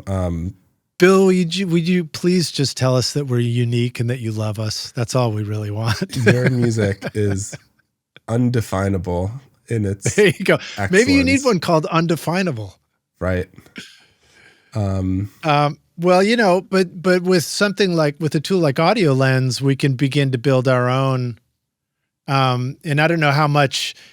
Well, a couple of things. One is I don't know how much time you've had to be able to pour into that yourself as an artist, because obviously everything that we work on and that you guys are working on is time consuming. So when you talk about deciding to focus on one thing versus another, I'm sure a lot of that has to do with look, we've got limited time. We got to do something right now. So which one's the most important thing? Yeah. But have you found that you are able to create your own target with Audio Lens, so that seems to match the kinds of music that you want to make, so that when you go back and apply the target, it's more right on? Does it make, when this is a follow-up to the same question, does it make sense for us to take a collection of songs on our own record, get the first one dialed in pretty good, and now make that a target to apply to the next song? That could be a good idea if you're looking for consistency across your album. I'll be completely honest. I was a champion of Audio Lens, internally, and I was really excited about it. I still am. I still think it's really cool, but I have found myself not actually using it that much. And the pop preset in the Ozone 11 is really, really good. Oh, right. You're saying if you don't necessarily even do the whole assistant thing where it takes the target and assists you to get there, we've always had in Ozone just presets, just starting points. No, I'm talking about the pop master assistant. Oh, target. The pop target. Okay, gotcha. Yeah. Sounds super good. It's really balanced. It's, it's just balanced. It's nice and wide. It's loud, but still dynamic. So I've had a couple times where I'm like, oh, I really have a song in mind, as a reference, and then I'll use that. But a lot of the time, just the pop, target in Master Assistant, I'm like, this sounds really good. And sometimes what I'll do is I'll layer two Master Assistants if I'm getting crazy. So I'll do the pop one first, then I'll be like, okay, how close am I getting to this reference track I wanted to do? For some of my wife's stuff, our favorite is Casey Musgraves. So I'll look at, the Golden Hour album, and I've got a couple songs saved off of that. So you'll enjoy this. The guest just before you was Craig Alvin, so we were just talking about that record. Oh, no way. That's cool. That's an amazing sounding record too.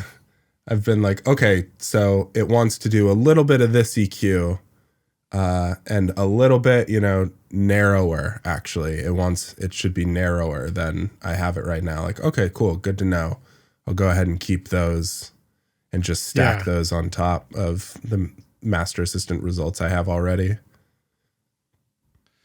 Okay, cool. So let me, and thank you for giving an answer to that, my long question about that. But I do think it's fascinating. I mean, what you guys are doing with the assistant stuff, it's very new and different. I think sometimes for us old guys, it can be disorienting at first, and so I think it's really helpful for you to describe some of the process like that and help us understand how to do it. And also to remember that like all the traditional ways of using EQ, saturation, compression, limiting, mid-side stuff, it's all in there. And if we just click through, we end up with granular control of everything. But these assistant things, which give us a roughed in starting place and that ability to put it in against a measured genre of music is really very, very cool. Yeah. Do you mind if I jump into some questions from our audience? Please go ahead. All right. So I love to reach out to you rock stars and just to ask you like, hey, I'm going to have Bill from iZotope on, he's making cool records and he's making all this stuff that we're using. So, what do you want to know? And so, so I got a handful of questions in. The first one came in from Megan Gohill, and part of these may be things we've already talked about, so you can skip forward on them if you want. But he said, how do you guys decide what features to build into the plugins? iZotope's plugins are at the forefront of the curve. Products like Audio Lens come to mind. Actually, so do products like the Unmask feature in Neutron and so on. So, you may have already answered that, but do you have more that you want to say about how you decide what features to build into the plugins? Actually, yeah, I do have more to say about that. 'Cause this is like for my job, the most important thing that I do. It's a big team effort building these things, but ultimately the decision on what features are we going to choose to go after does come down to me and other product managers like me. So the worst, me doing my job really badly would mean building something that it turns out nobody wants. We really want to avoid that. Waste everybody's time building something nobody wants. No pressure, Bill. Yeah, I mean, it's because don't lose any hair over it. Oh, yeah. Wait, you're like me. We've already done that. Right. I had the thickest head of hair when I started product managing. But no, that's like what keeps me up at night. Are we building the right thing? So, think to yourself, how can we ahead of time, before we even start programming, make sure that what we build, people are going to want to buy. Yeah. Because whenever you do something or you choose to do something, it sounds like in your world, you might also be putting like a bunch of people to some really hard work. Yes. To pursue a direction and make something happen. Right. Right. Not only the engineers, then it's going to go to marketers, and all the marketers are going to have to make content and make ads, and, they're going to need to be excited. So, well, don't forget about the podcasters who have to think of a question to ask. Yeah, the reviewers. I think about that a lot. How's a YouTuber gonna show off what we built? Because a lot of people, that's how they make their purchase decisions. Yeah. So here's what we do. We do a lot of brainstorming, and then we do some hacking, and then we try and get all of our ideas out on the table, so to speak. What are we most excited about? An easy trap to fall into is, what am I most excited about? Let's build that. That's a bad plan because I'm biased. So I try and set aside my biases. And to do that, we actually make a concept video pretending here's the launch ad for the product we're about to build. And it's like we make screenshots of what the product could eventually look like. And then we kind of describe, like, here's the story, here's what it does. And then we've got like 15 concepts. in a video. Wow. That's That's fascinating. It's like storyboarding a product almost. Yeah. It's kind of based off this thing Amazon does where it's like you should write the press release at the start so that you kind of know, you think through it, you think all the way to the end. You know, I'm thinking even at the start, how's a reviewer going to be showing this on release day? Yeah, that's fascinating. You know, the next question we all want to ask, we're like, how do we do that as musicians and songwriters? Yeah, I mean, I think like the way people put out TikToks or Instagram reels of like snippets of songs and see what catches on, like that's kind of one way of doing it. But of course, we can't do this publicly. This is all got to be private. Right. So we send that to our beta testers. And then we say, okay, idea 1, do you think this would be very valuable to you or valuable? Or are you neutral on it? Or do you not think it would be valuable? And then idea 2, idea 3, idea 4, etc. Across 100 beta testers, now you start to get an idea on what the most desirable things are among the possible things we could build, you know, and now actually we can rank them. And then we can kind of understand, okay, these are the most valuable. This one's going to be really hard. We probably don't have time. This one looks pretty easy. We should do that. Or, you know, this one is medium effort, really high, you know, desirability. Let's go after that. But doing that really helps. It's so easy to be biased yourself, especially to just like the most recent idea. Seems like the best one a lot of the times. It's like, no. Sounds just like doing overdubs in the studio. Yeah, right. That's why the last rough mix you printed had the tambourine so damn loud because it was the last thing you put on the track, you know? Yeah. So that's generally how we do it.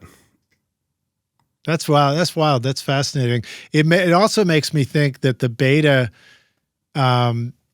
group of people who you know whose opinions you trust to give feedback is almost like the target preset in, you know, Mastering Assistant, where you're like, okay, cool. We might have, you know, maybe we want to have a cross section of different genres of music and stuff like that. And, you know, make sure that we're getting feedback in a multitude of directions. You know, it's also interesting to me because you mentioned that the EDM group would be very vocal about these labels and descriptions.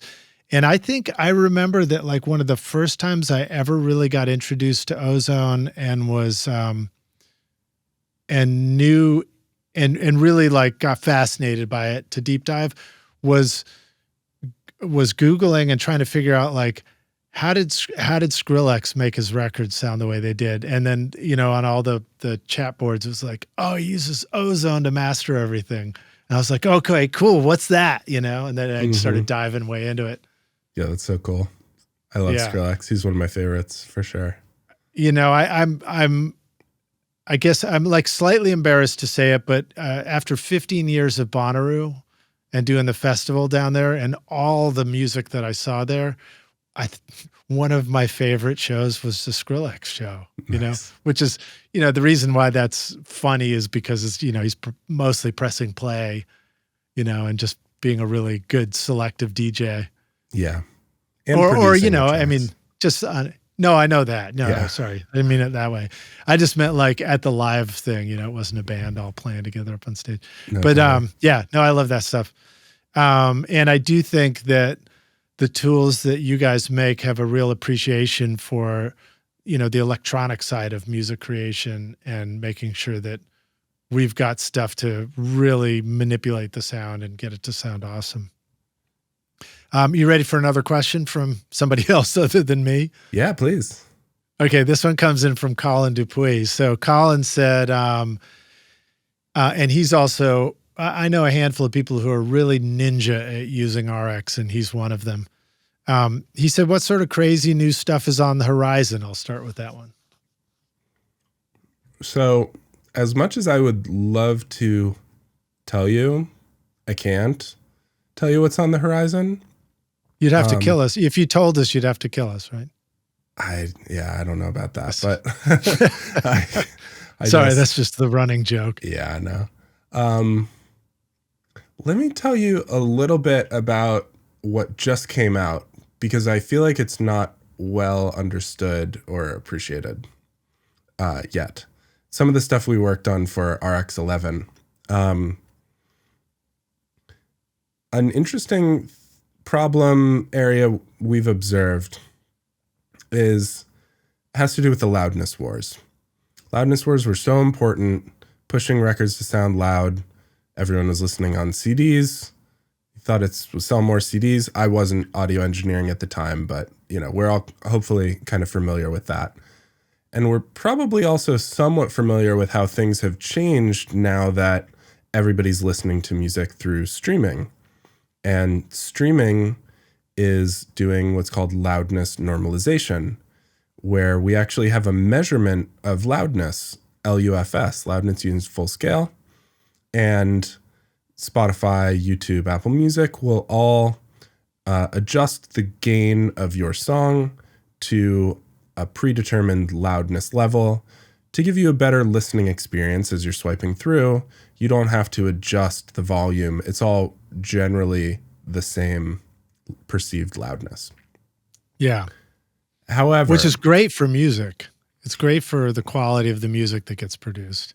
Right. It means because there's a downside to pushing things loud. It ends up losing dynamics and sounding crushed and distorted. Right. However, if you listen closely, you may notice that certain songs on streaming, even after loudness normalization, will sound louder or quieter than others. And I've noticed that. And in the worst case scenario, you notice it in your own music when you play it up next to your favorite song on Spotify, and you're like, why does my song sound quieter?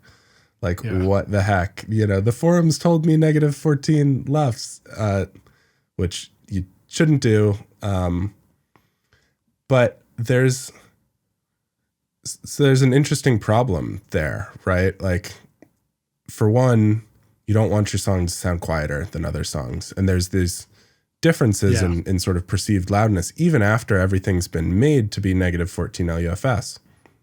And then there's this problem of, well, I'm kind of confused on loudness normalization, and I don't know how my song's going to sound until I actually hear it on release day. And by then it's too late. And RX11 actually solves both of those problems now. We introduced 2 new modules to help these problems. One is called Streaming Preview, and it will apply the loudness normalization and lossy encoding that the streaming service will eventually apply. So it's a little module, and it's got a bunch of presets. So you could choose like Spotify, highest quality. And then rather than having to wait until release day to hear how your song is going to sound on Spotify, you can hear it as part of the production process. And that's awesome. You can even play it next to your references, just like you would on Spotify. And if there's a problem with, your mix and master, you can address it as part of the production process. And this is kind of, in a subtle way, hugely important in this new age of listening for streaming, because when you're not loudness normalizing, it's hard to understand the trade-offs you're making. If you're taking your master and just listening at full scale and you're pushing a high shelf, it's like, wow, it sounds great. It's like clearer, brighter, more detail, etc. But then it comes out on streaming and you're like, it sounds kind of thin. It sounds like it's lacking in bass. And that's because you tonally unbalanced it with the high shelf, but you didn't understand the trade-off you're experiencing. And so the loudness normalization exposes those trade-offs in like a really necessary way. So every song I put out now, I need to hear what it's going to sound like on Spotify beforehand and then compare it to my references. And that's kind of hugely important. And then there's a second module, but maybe I'll pause there in case Does that make Let sense? me interject something. Are you ready to launch your career in the audio or entertainment business? SAE Institute Nashville, right here in the heart of Music Row, offers hands-on programs to prepare you for the industry. From studio production and live sound to audio for film and a whole lot more. You'll learn by doing, working with professional grade gear alongside experienced industry pros. If you're more into the business side of entertainment, SAE's Entertainment Business Program teaches essential basics like contracts and promotion to help you navigate the industry. With diploma, associate, or bachelor's degrees, there's a path for everyone. Plus, Career Services supports graduates as they take the next step. Want to see it for yourself? Immerse yourself in Nashville's exciting music scene and book a tour today at nashville.sae.edu or call 615-244-5848. First, I'm going to make a quick comment, another old guy comment, but it reminds me, and it's related to the Loudness Wars. It reminds me of when I first heard of something that Rick Rubin did, what he did to get records sounding great. K-Rock, where you are out in LA, a huge rock station.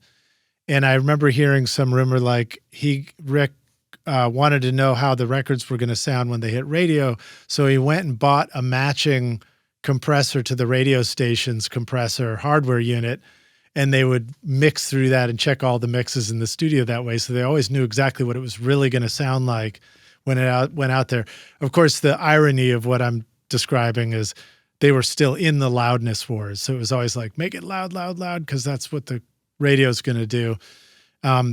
Or maybe not. Maybe really the whole loudness concept is always going to be there, and it's about what the end result is and how it's going out to the listener.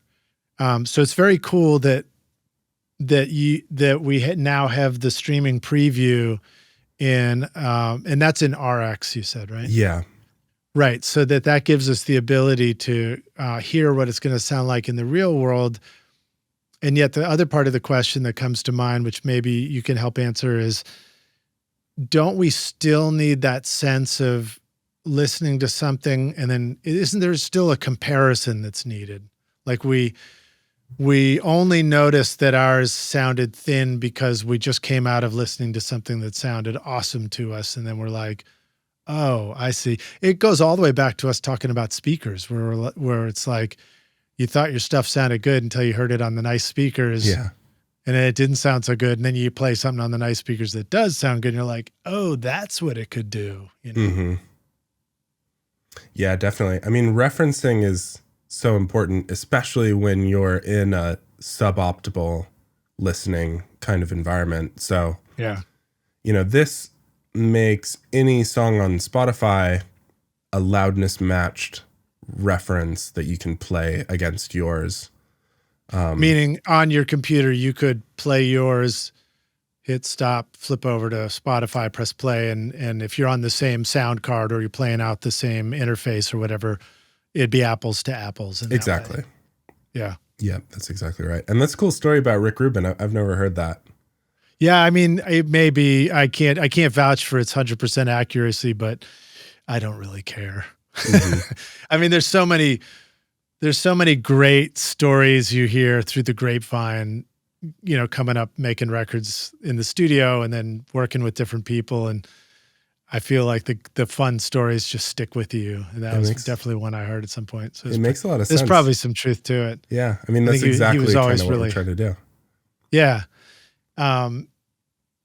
And so, and then a plugin that I use a bunch now is just Metric AB mm-hmm. from Plugin Alliance, which is,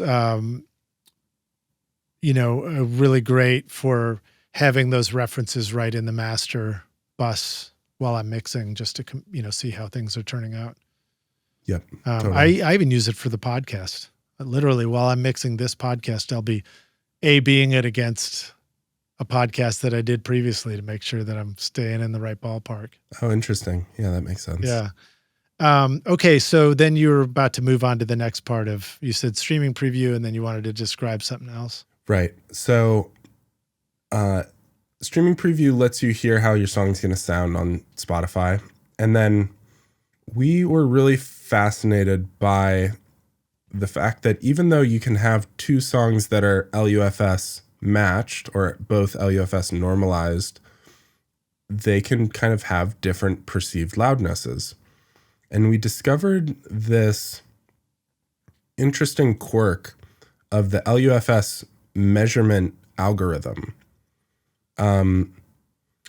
This is I'm about to get technical. I can't really help it. So go for it. We can handle it, dude. We're engineers. Okay, cool. The LUFS algorithm measures the integrated loudness of your song, the loudness of the whole file, and that's what Spotify or Apple Music, etc., will look at to change the gain to turn it down. There's also a gate within that algorithm. Intuitively, you would think that the entire song contributes to that integrated LUFS measurement. However, it doesn't. If you have audio that's quiet enough that it falls below this gate in the LUFS algorithm, it is discarded from the integrated LUFS measurement. So if you have a quiet intro or a quiet bridge or a quiet outro, and you're thinking, okay, well, that's good because I want dynamics, because I want, quiet parts, and then that'll make the loud parts hit even louder. You might be disappointed to find that below a certain level, those quiet parts don't count. And if you were to bring those quiet parts above the gate in the LUFS algorithm to the level where they start counting towards the integrated loudness, you will actually reduce the measured loudness of your song, making it play back louder on streaming platforms. Oh, fascinating. I don't even know if I can quite say that back, but the LUFS, or the integrated loudness, is looking at the differences between our quiet and our loud moments in an entire mix, and it's giving us what it would consider a measurement of, here's the overall loudness of this track. Yeah, the average. And the average. But sometimes there's like very quiet spots in the song because it's part of a production decision for more impact and stuff like that. And by not measuring those very quiet spots, it's giving us the wrong average for the loudness. It's giving you like a suboptimal average. So we introduced this idea of, it's called loudness optimized module. Yeah. So it's like, what percent optimized is your song? Does your song have 100% of its content? It's percent contributing. No, percent measured. What percent of your song is actually contributing to the integrated loudness measurement? Is it 100%? That's fully optimized. If it gets into like the 80s percentages, if you've got significant parts of your song quiet enough that they're falling below that gate, that is when your song starts to sound quiet compared to others, even though they're both -14. Wow. Okay, well, that's very cool, man. Also, it makes me think that, first of all, I appreciate you sort of giving us the technical description of this stuff, because it's becoming more aware to me, or I'm becoming more aware, it's becoming more evident to us that, there's these stages of process for building the stuff that you guys do. So as a product manager, you reach out and find out what people need, and then you bring that to a team that can figure out how to build it. And then I guess a question is, does that responsibility also fall on your shoulders to get the feedback from the customers afterwards, or is that also a whole nother part of a process that sort of like completes the circle back to you in the beginning? Like, yeah. Is there anything you want to say about getting the feedback and closing the feedback loop when you come up with these ideas? Totally. So what we do, again, is we lean on the beta testers to understand how the product will be received eventually when it comes out, to at least try and get an idea. So we'll not only, like I said, test the concepts with them at the very start. Once we're building things, we'll send it to them, maybe even in a half-built state. How is it? They let us know. And then that helps us understand, okay, well, given the feedback, we should do this and this. Then we do it. And then we're like, how is it now? And if they're like, it's great, then it's like, okay, let's spend the time working on something else. They're like, still struggling with this and this. It's like, okay, well, we'll keep going. Yeah. So that's during the development process. And then once it's out in the world, it's kind of out of our hands. But, almost every day I'm searching RX11 loudness optimize and seeing, are people talking about it? Are people making videos? How are they talking about it?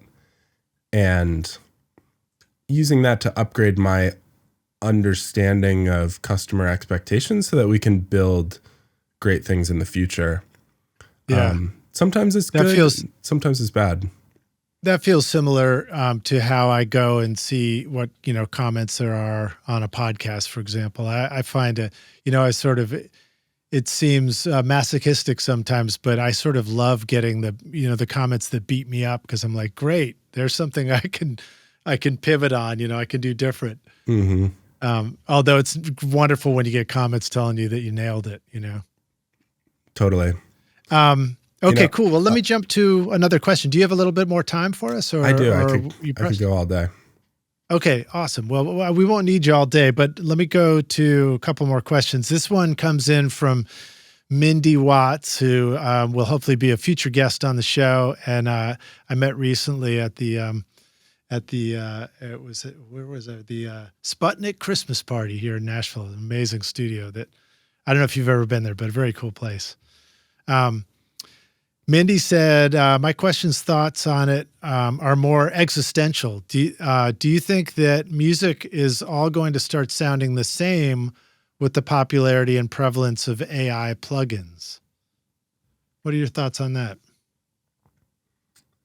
I think it depends how you think of as the same. So like going back to the Master Assistant thing, and I was talking about the tonal balance of pop. If all of these pop songs have a similar balance of bass and lower mids and upper mids and treble, yes, they have the same tonal balance. Is that bad? Like they have the same tonal balance, but they're different songs. So like in that sense, I don't think it really matters if AI is making your loudness similar to everyone else or your tonal balance. That person might agree or disagree, Mindy. And I almost think it's the opposite. I think that the new AI tools are making things possible that were like impossible before, and are going to be creating new sounds, and are going to be giving people who otherwise would not be able to make music the chance to like make music at a really great sounding level. So we're going to get more like diversity and representation, especially considering the progress over 40, 50 years and how like the resources required to make a song in the 70s with a recording studio and needing a record contract and needing all these different engineers. And now any kid with a laptop can like make music. And if AI tools are helping people get better results with lower levels of quote unquote skill, I think that's a good thing ultimately for the right. Sound. So it's sort of like thinking about it like maybe there's always been a tradition of people who want to make some music. They get good at songwriting, or they get good on their instrument, or they get good at coming up with musical arrangement ideas, and they want to make that music. But previously it meant, you would need the gatekeepers to open the gates for you, or you'd need help to get into the studio and do a full production and then have access to the record labels and stuff. And now with the, immediate access through laptops to tools like iZotope, you can take your ideas and get your ideas to a higher level. I mean, you even talked about it when you were talking about producing Click Track, which is like, you're immediately able to arrive at something that feels like a pretty great mix, allowing you to finish a song in a day. Yeah. So it's going to put more music out there. Granted, as it's almost like the challenge is not whether the tools are doing that for the music we're making, but since there's so much more music being put out these days, it's up to us to become individual in our music too. Yeah. As artists, cutting through the vast quantity of new music as an artist is harder than it's ever been. Like that, I see AI making that harder for everybody, definitely. Just because it's easier to make music now. There's a lot more supply, and demand is, relatively fixed. Yeah. Okay, here's a question. This one's actually from Craig Alvin. So, and it's a little bit tongue in cheek the way he said it too. He said sometimes he has a hard time using iZotope, and I think for some people, sometimes the new changes and stuff, if they're familiar with the old version of something, then the new update can be confusing at first. And so we feel like, oh, I need to learn what to do here. So I think really he was kind of poking fun at that idea. But I think that's also a classic thing. Sometimes we've got our iPhone and then the new update comes and I'm like, oh, they moved all the buttons, So what are your thoughts on that? What advice would you have for us about, getting familiar with these new plugins that you're putting out and these new interfaces and how to make the most use of Assistant and all that kind of stuff? Or, where do we just go to, if we want to learn it, if we're ready for some training, as he said in his quote, where would you send us? Could you just read the question? Well, it's just sort of, he said, I have a hard time with them. They're harder to use now than they were a few years ago. I need some training. So I think he was joking about like, the old guy saying, I used to know how to use this thing. Now I'm not sure how to use it. Yeah. How do I learn how to use the new version? Okay, cool. I gotcha. It's an interesting balance to strike. So one of the acronyms in software is UI, UX. It stands for user interface, user experience. And that's the design of the tool, how it looks and feels and how you use it.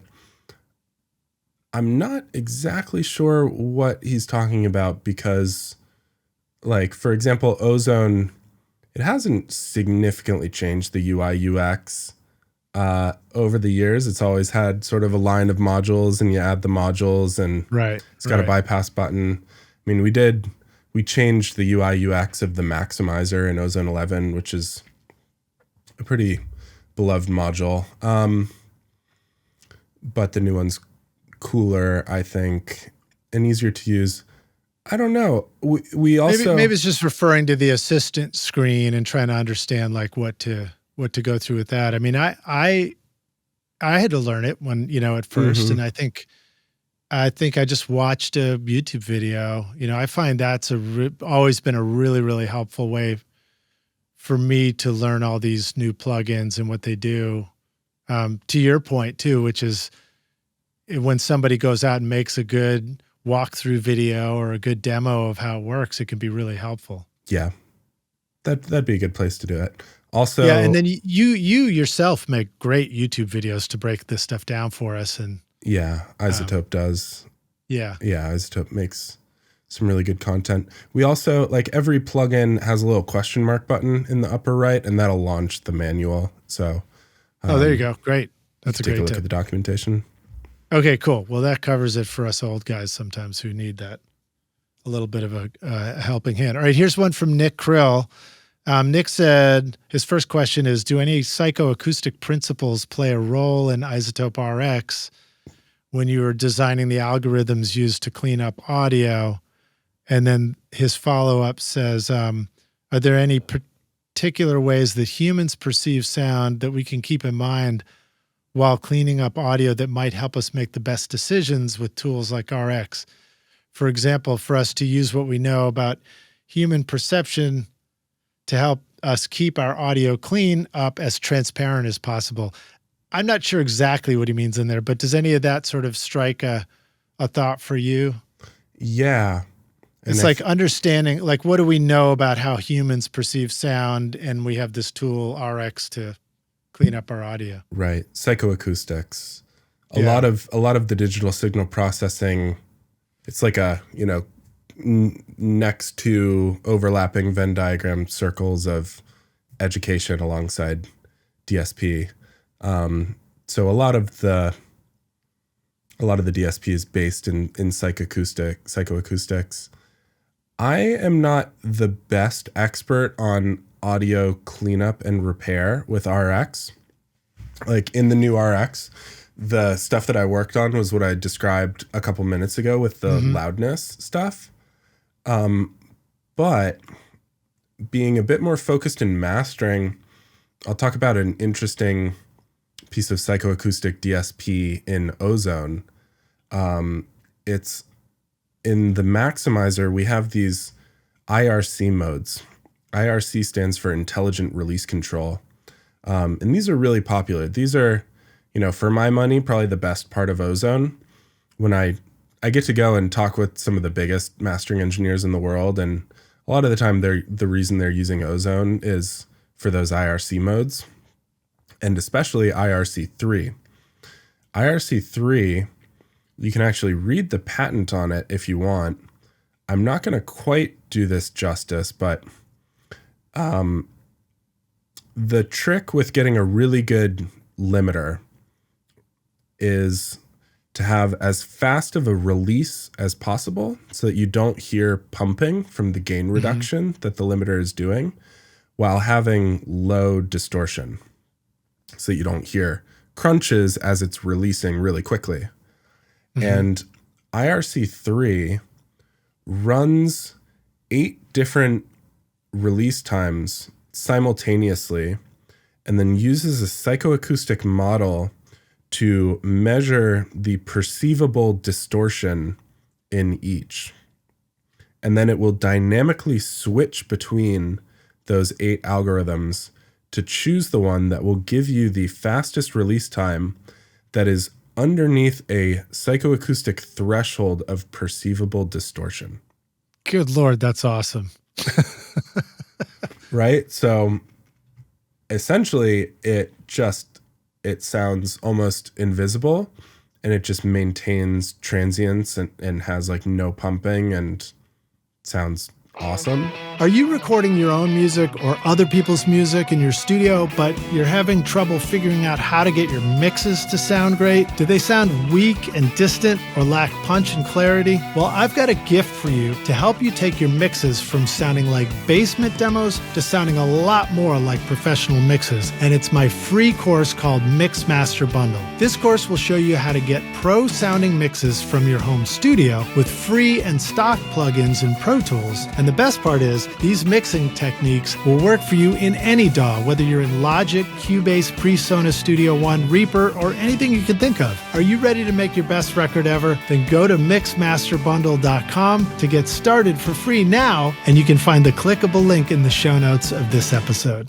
A little bit of what you described seems, when we talk about techniques that are modern and digital and forward thinking like that, but related to a concept that's been around for a long time. So the concept of masking in audio is one of the first things you learn about in audio school. It's like, oh, you can take this sound and put another sound near it, and at a certain level, you won't hear the other sound or the other tone or the other pitch.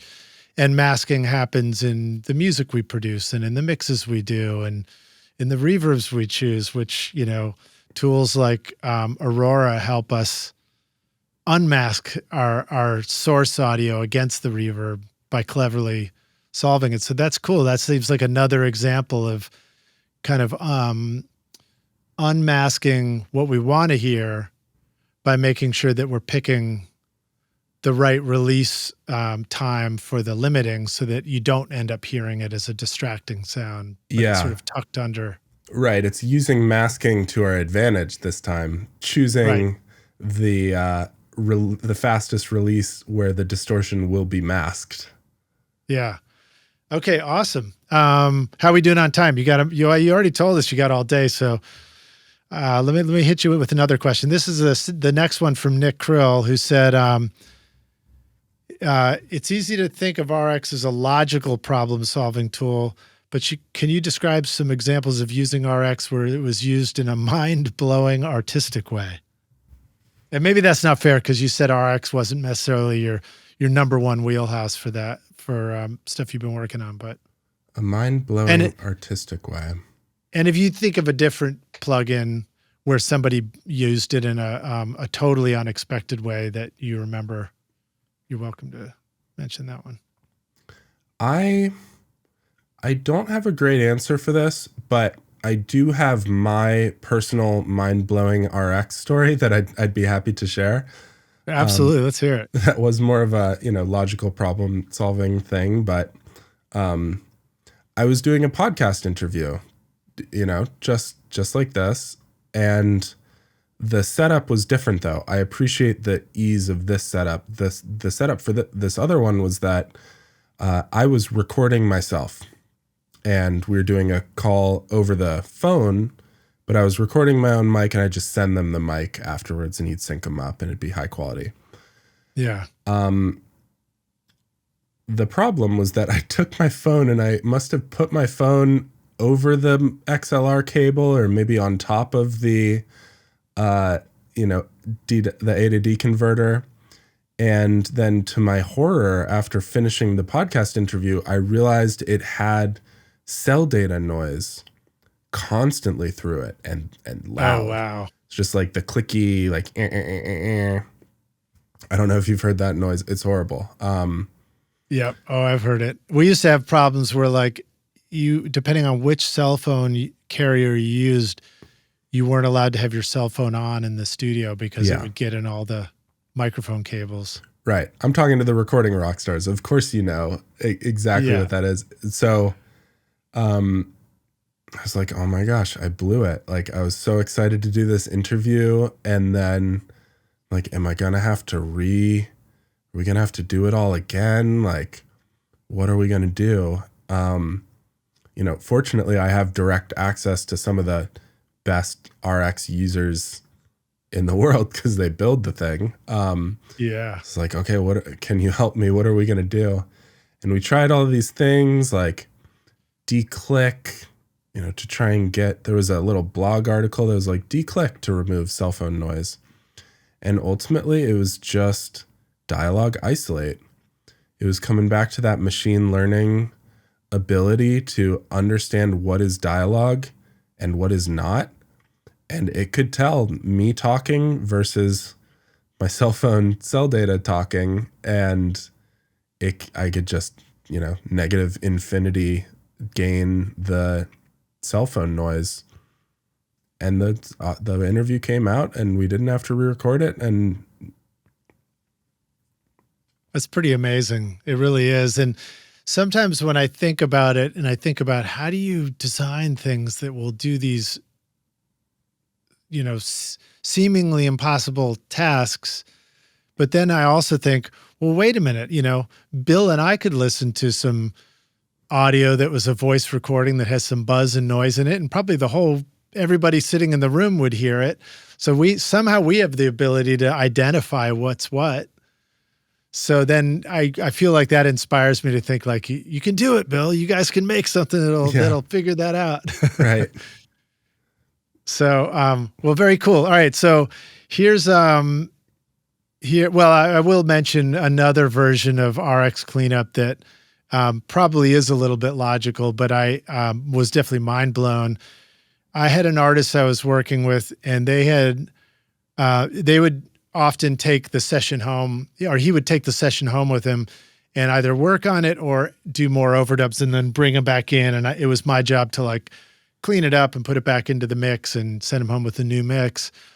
And in this case, he had taken the recordings and gone and set up an entire choir to, sort of gospel choir to record at Vanderbilt, actually, at Blair School of Music.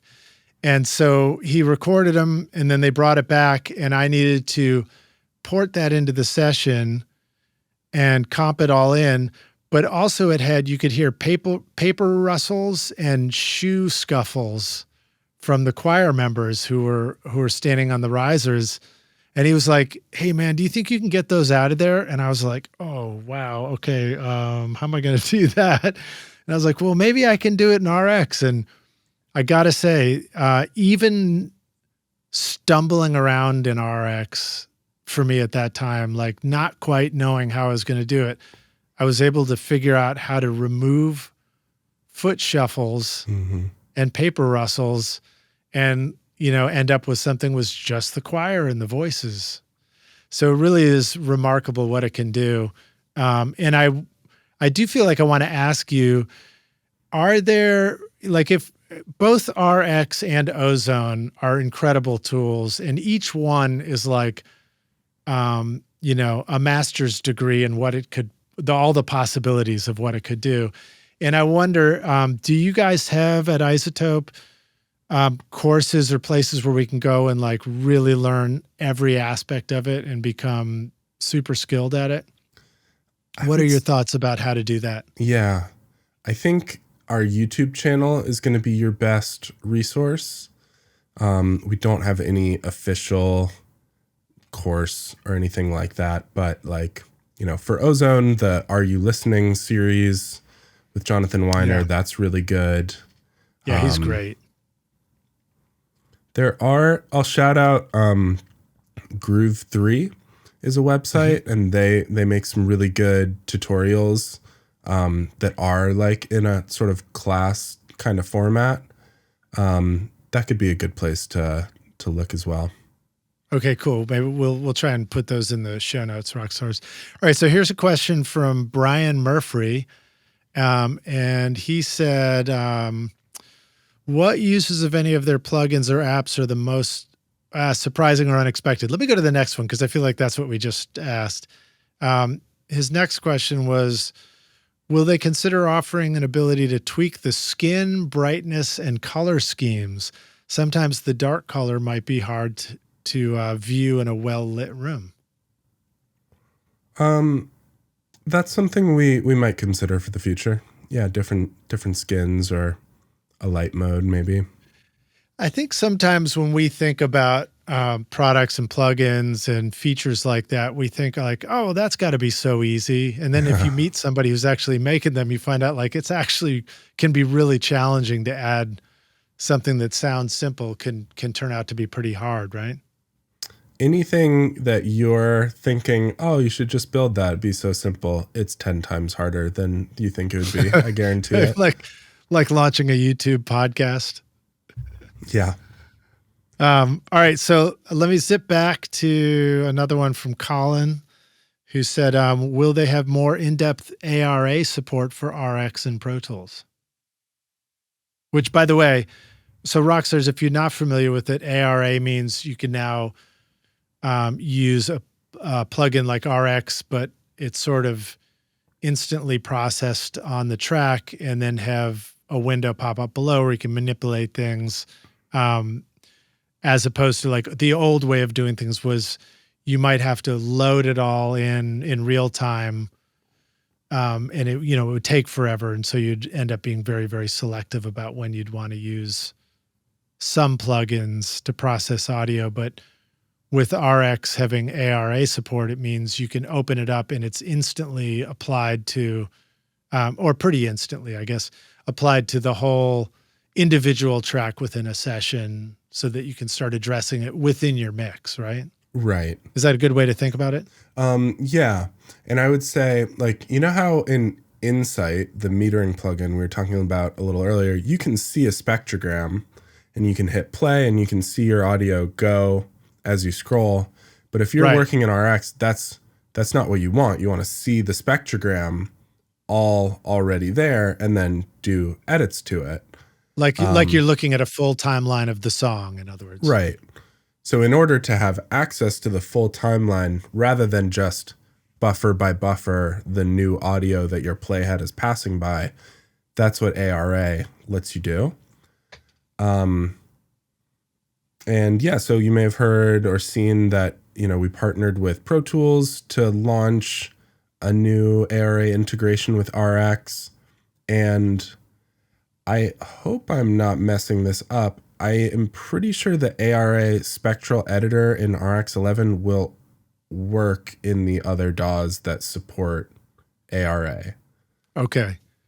I am pretty sure about that. I'm not 100%. I mean, there's so many, when you're talking about plugins integrating with other apps, there's so many possibilities and combinations too. It's hard to keep every iteration of it in your head, I'm sure. But definitely worth checking out, Rockstars. Go look and see if you can do that.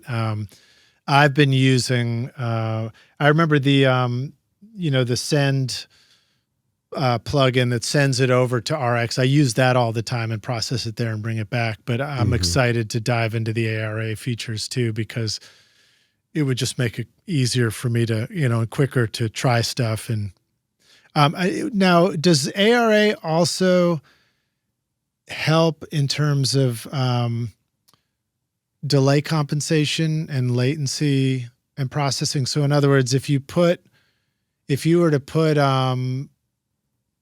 RX or Ozone plugins directly on the track, well, I guess Ozone is not ARA yet. RX is? Correct. Right? Okay. So if you were to put RX plugins on your track, it can, there's a delay, there's a latency, or there's a sample delay. But if you use an ARA version of RX, do you know if that changes that?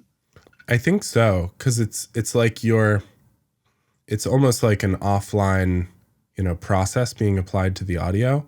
Let's say you were trying to declick something and you were using ARA and you had the spectrogram and you went through and you declicked a bunch of clicks. Like, that doesn't require the declicker running with its latency. It's already done and it's kind of saved to the audio file, I think. Right. Okay, cool. Yeah. All right. Well, so that could be beneficial in times where we need to lower our processing delay. Yeah. So another question was, will iZotope mix my albums for me so that I can get some more sleep and charge the same rate, like a GPT interface for controlling RX using my voice? There you go. Help us get more sleep, Bill. Yeah. Right. Do more work more quickly. That's kind of the point. That's kind of what we're trying to do. I know, I'm sure he's joking, but that is kind of the point. Yeah, well, I'm sure it's asked as a joke, but the pain point is very real. Like working a lot and trying to, wanting to take a break. You mentioned you're recently married, and I don't know if you, I don't know if you guys have kids. No, not yet. But when it's a classic story of the studio journey of starting a family, and then your time constraints become very different, I bet, for spending time in the studio and all that. I remember going from 7 days a week in the studio, every single waking hour, to I can't do that anymore. Yeah. Wow. Okay. So here's another one from Nick. And he says, do you have any next level expert opinions to share about removing vocal clicks? Is there a feature or parameter that you think people tend to overlook or ignore in your declicking or decrackling modules that you would like to shine a light on, Bill? Not really. I'm not the best expert on that. I know. Yeah, I'm probably using it as at a less sophisticated level than the question asker, but like most people, mouth declick is a really amazing module and works wonders on the kind of wet mouth sounds, which it's amazing what it does actually. Yeah. Because I know what it's like to hand draw those out with the pencil tool and Pro Tools, and you're definitely not going home in time for dinner when you do it that way. Yeah. So I'm not sure I have any special tips. Maybe one. I'll shout out a new feature that we added to RX11, where you know how you can have the left and right spectrograms separately, and like one is on top of the other, or like left is at the top, right is on the bottom of the screen, and you can independently apply a process to them. Right. We added a new mode where you can have mid and side as separate spectrograms. Oh, that's right. Yeah. So like if you're working on a vocal within a mix maybe, and you want to target your mouth declicking just to the middle of the stereo image, that new feature might be a useful one to try out. Right. Yeah, that's cool. And I don't dive too deep into mid-side stuff often. I feel like it tends to seem like a very useful tool in mastering, because, it's a time when you don't have access to the individual tracks. So therefore, if you can sort of isolate the different parts of the stereo spectrum, then it can help. It'd be great if one day you guys could figure out how to do one that could, like when you've got two instruments, one's pan left, one's pan's right, but you kind of screwed up the level on the one on the right, for example. It'd be amazing if you could just get in there and like pull that guitar up, make that banjo a little quieter, bring up the fiddle part somehow in a stereo mix. But that's probably going to be a minute before the machine learning and the AI can, figure out every possible instrument we might want to use on a mix. Yeah. As you can imagine, kind of with the machine learning training that I described earlier, we've got vocals, bass, drums, everything else. And going beyond that is difficult. And it's a matter of data, having enough data and enough computation power. So come on, banjo players, you need to get yourself into more songs on more mixes and have a louder voice if you want them to create a banjo module. Yes. Please email me 10,000 recordings of very clean banjo. That's amazing. Well, dude, let me, first of all, I want to say I really appreciate you being on the podcast with us. It's so much fun to get a long conversation like this with you. After our initial brief conversation over coffee at the Starbucks one day. Yeah. And thank you for taking this much time out for us too. I've got a question that I love to ask all the guests on the show. This one's hypothetical, and you get to go back in time and you find young Bill. To me, you're still young Bill, but you find even younger Bill, and you say, listen, dude, I've come back in time to tell you a couple of things. One is enjoy your long hair while you got it. And then the other one is here's the single most important thing you need to know to be a rock star of the studio yourself one day. What advice do you feel like going back and giving to yourself, whether it's about music and the studio stuff, whether it's related to making all these great tools that we use? It's a good question. It's a deep question. I mean, it can be advice about your hair if you want it to. Yeah, right. Or just buy Bitcoin. It could be that's good advice too. Buy all the Bitcoin you can. No, I've come to kind of a mantra that I like to remind myself of all the time. Like, be grateful for challenges because they're, that help you learn and grow. Yeah. And kind of like stoic philosophy of like being ready for challenges and, not being resistant to how things are, just kind of, unconditional acceptance and be ready to take on challenges. So, I'd say that, and to just take on as much challenge as you can and always keep trying to learn and grow and do new things. Yeah, I think that's great, man. And it makes me think of how important that must be as a product developer too, where you're like, do you ever feel like there's no such thing as a fail that was a waste of time unless you didn't have a useful takeaway from that fail?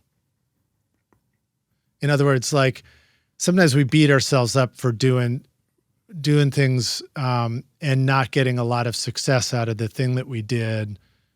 But I feel like I'm learning over and over again that if we can go into that and extract some things that we learned, then now we have something useful to apply towards the next iteration of whatever we're doing. Yeah. Yeah, definitely. Okay. Well, thanks for letting me put that idea out there.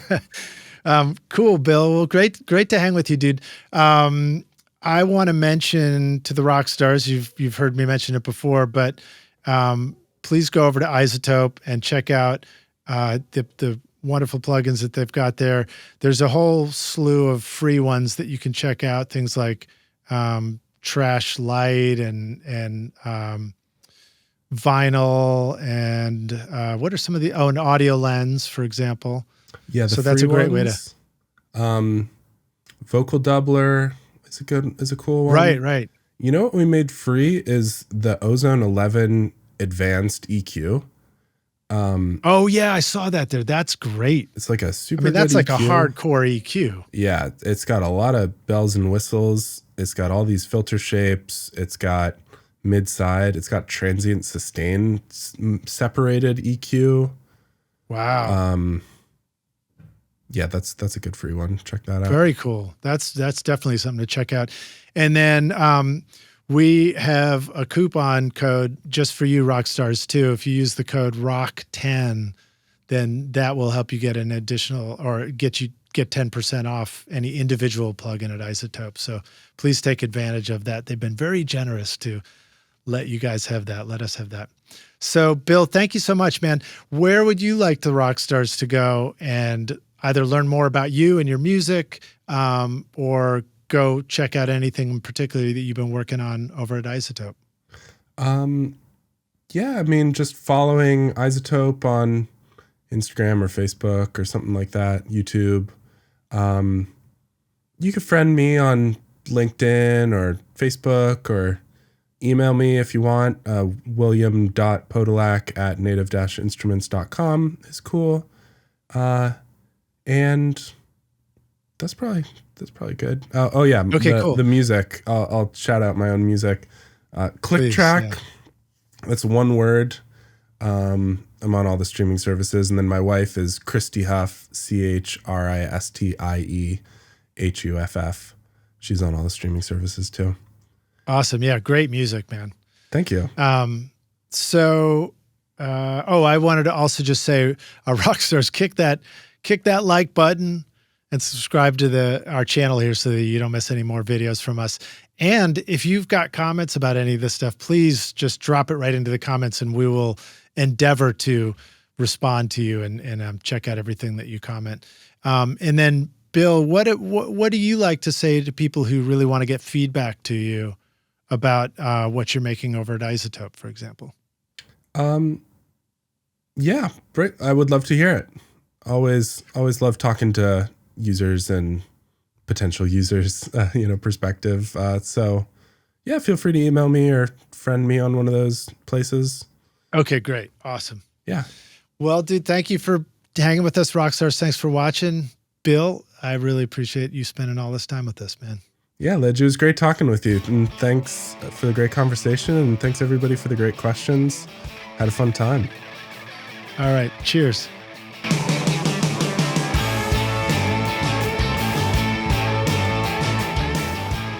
Thanks so much for listening to Recording Studio Rockstars. If you enjoyed the show and want to help make it better, then please share this episode with your friends on social media and leave a rating and review on iTunes to help the podcast reach more rock stars like yourself. You can click directly over to iTunes or go to rsrockstars.com/review for an easy explanation. And remember to hit the subscribe button to keep up with weekly episodes. And if you're ready to make your best record ever now, then head over to Recording Studio Rockstars Academy, where you can start with my free course at mixmasterbundle.com. Thanks so much for listening, and thanks for being a rock star. I'm Lid Shaw, and this is Recording Studio Rockstars. Now, go make great music.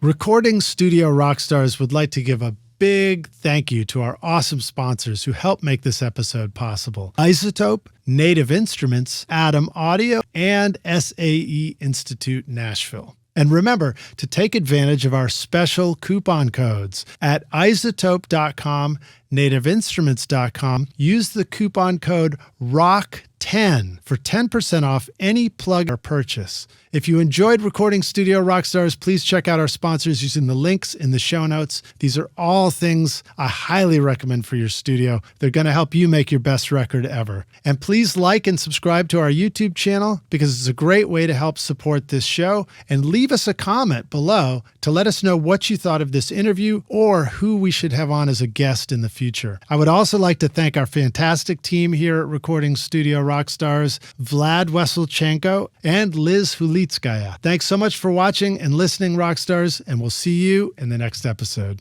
Cheers.